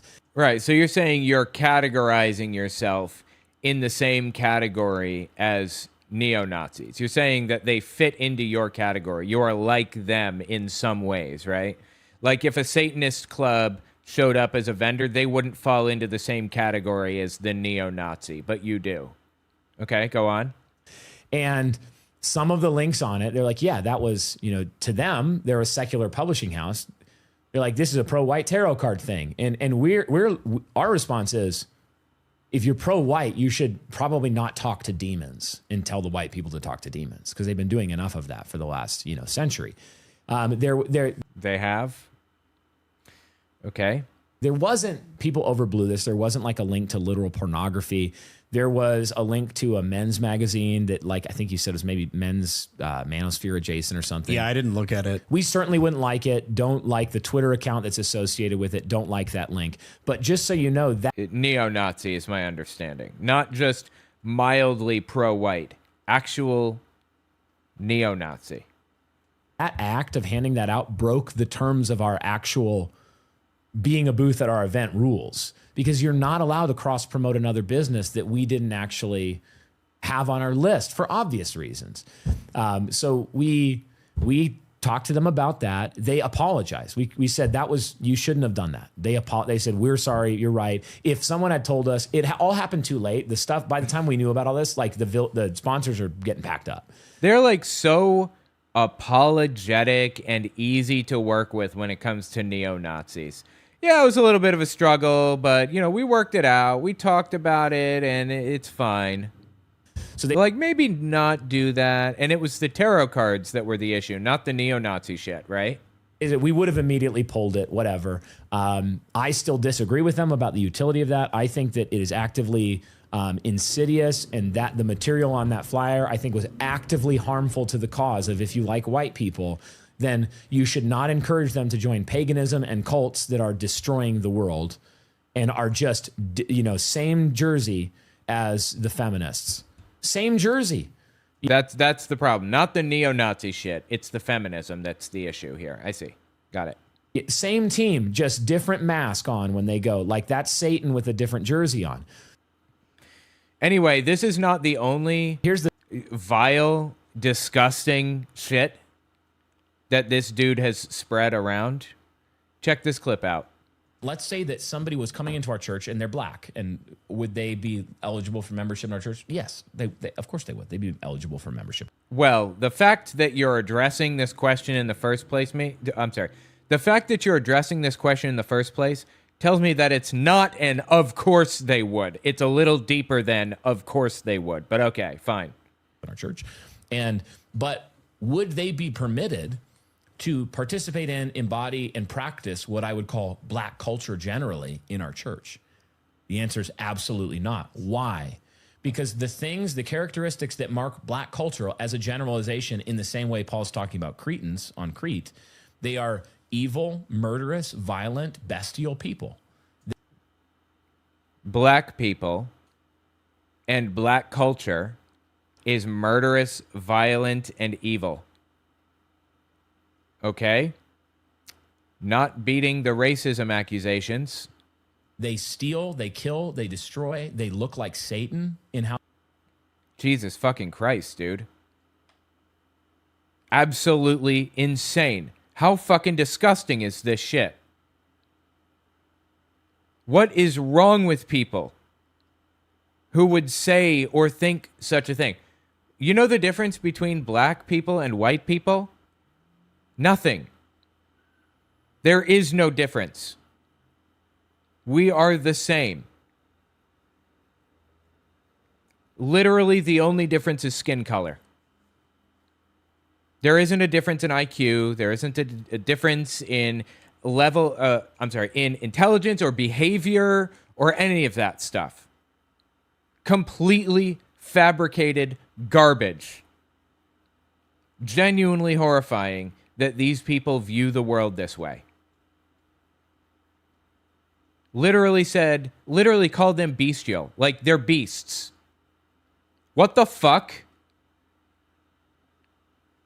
How they act. They are sinful to the core. They have besetting sins that are like fatherlessness, sexual immorality. They molest children at a high rate. What?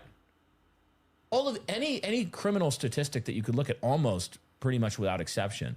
No, that's not true, first of all. And second, just think about what you're saying here. Why would that be the case if that were real? Which it's not. But if it were, why would that be the case? It can be one of two things.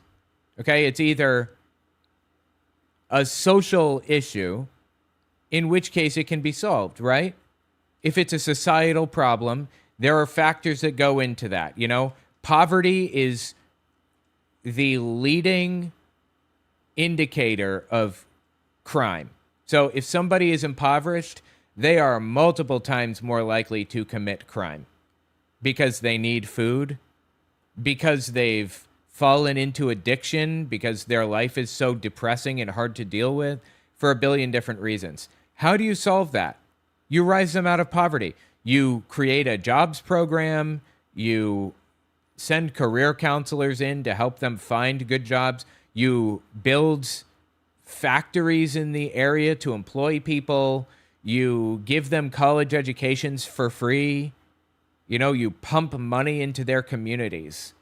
in a billion different ways. Instead of sending this money to Iran to blow up people, send it to impoverished communities in the United States. It would solve it. So that's the first possibility.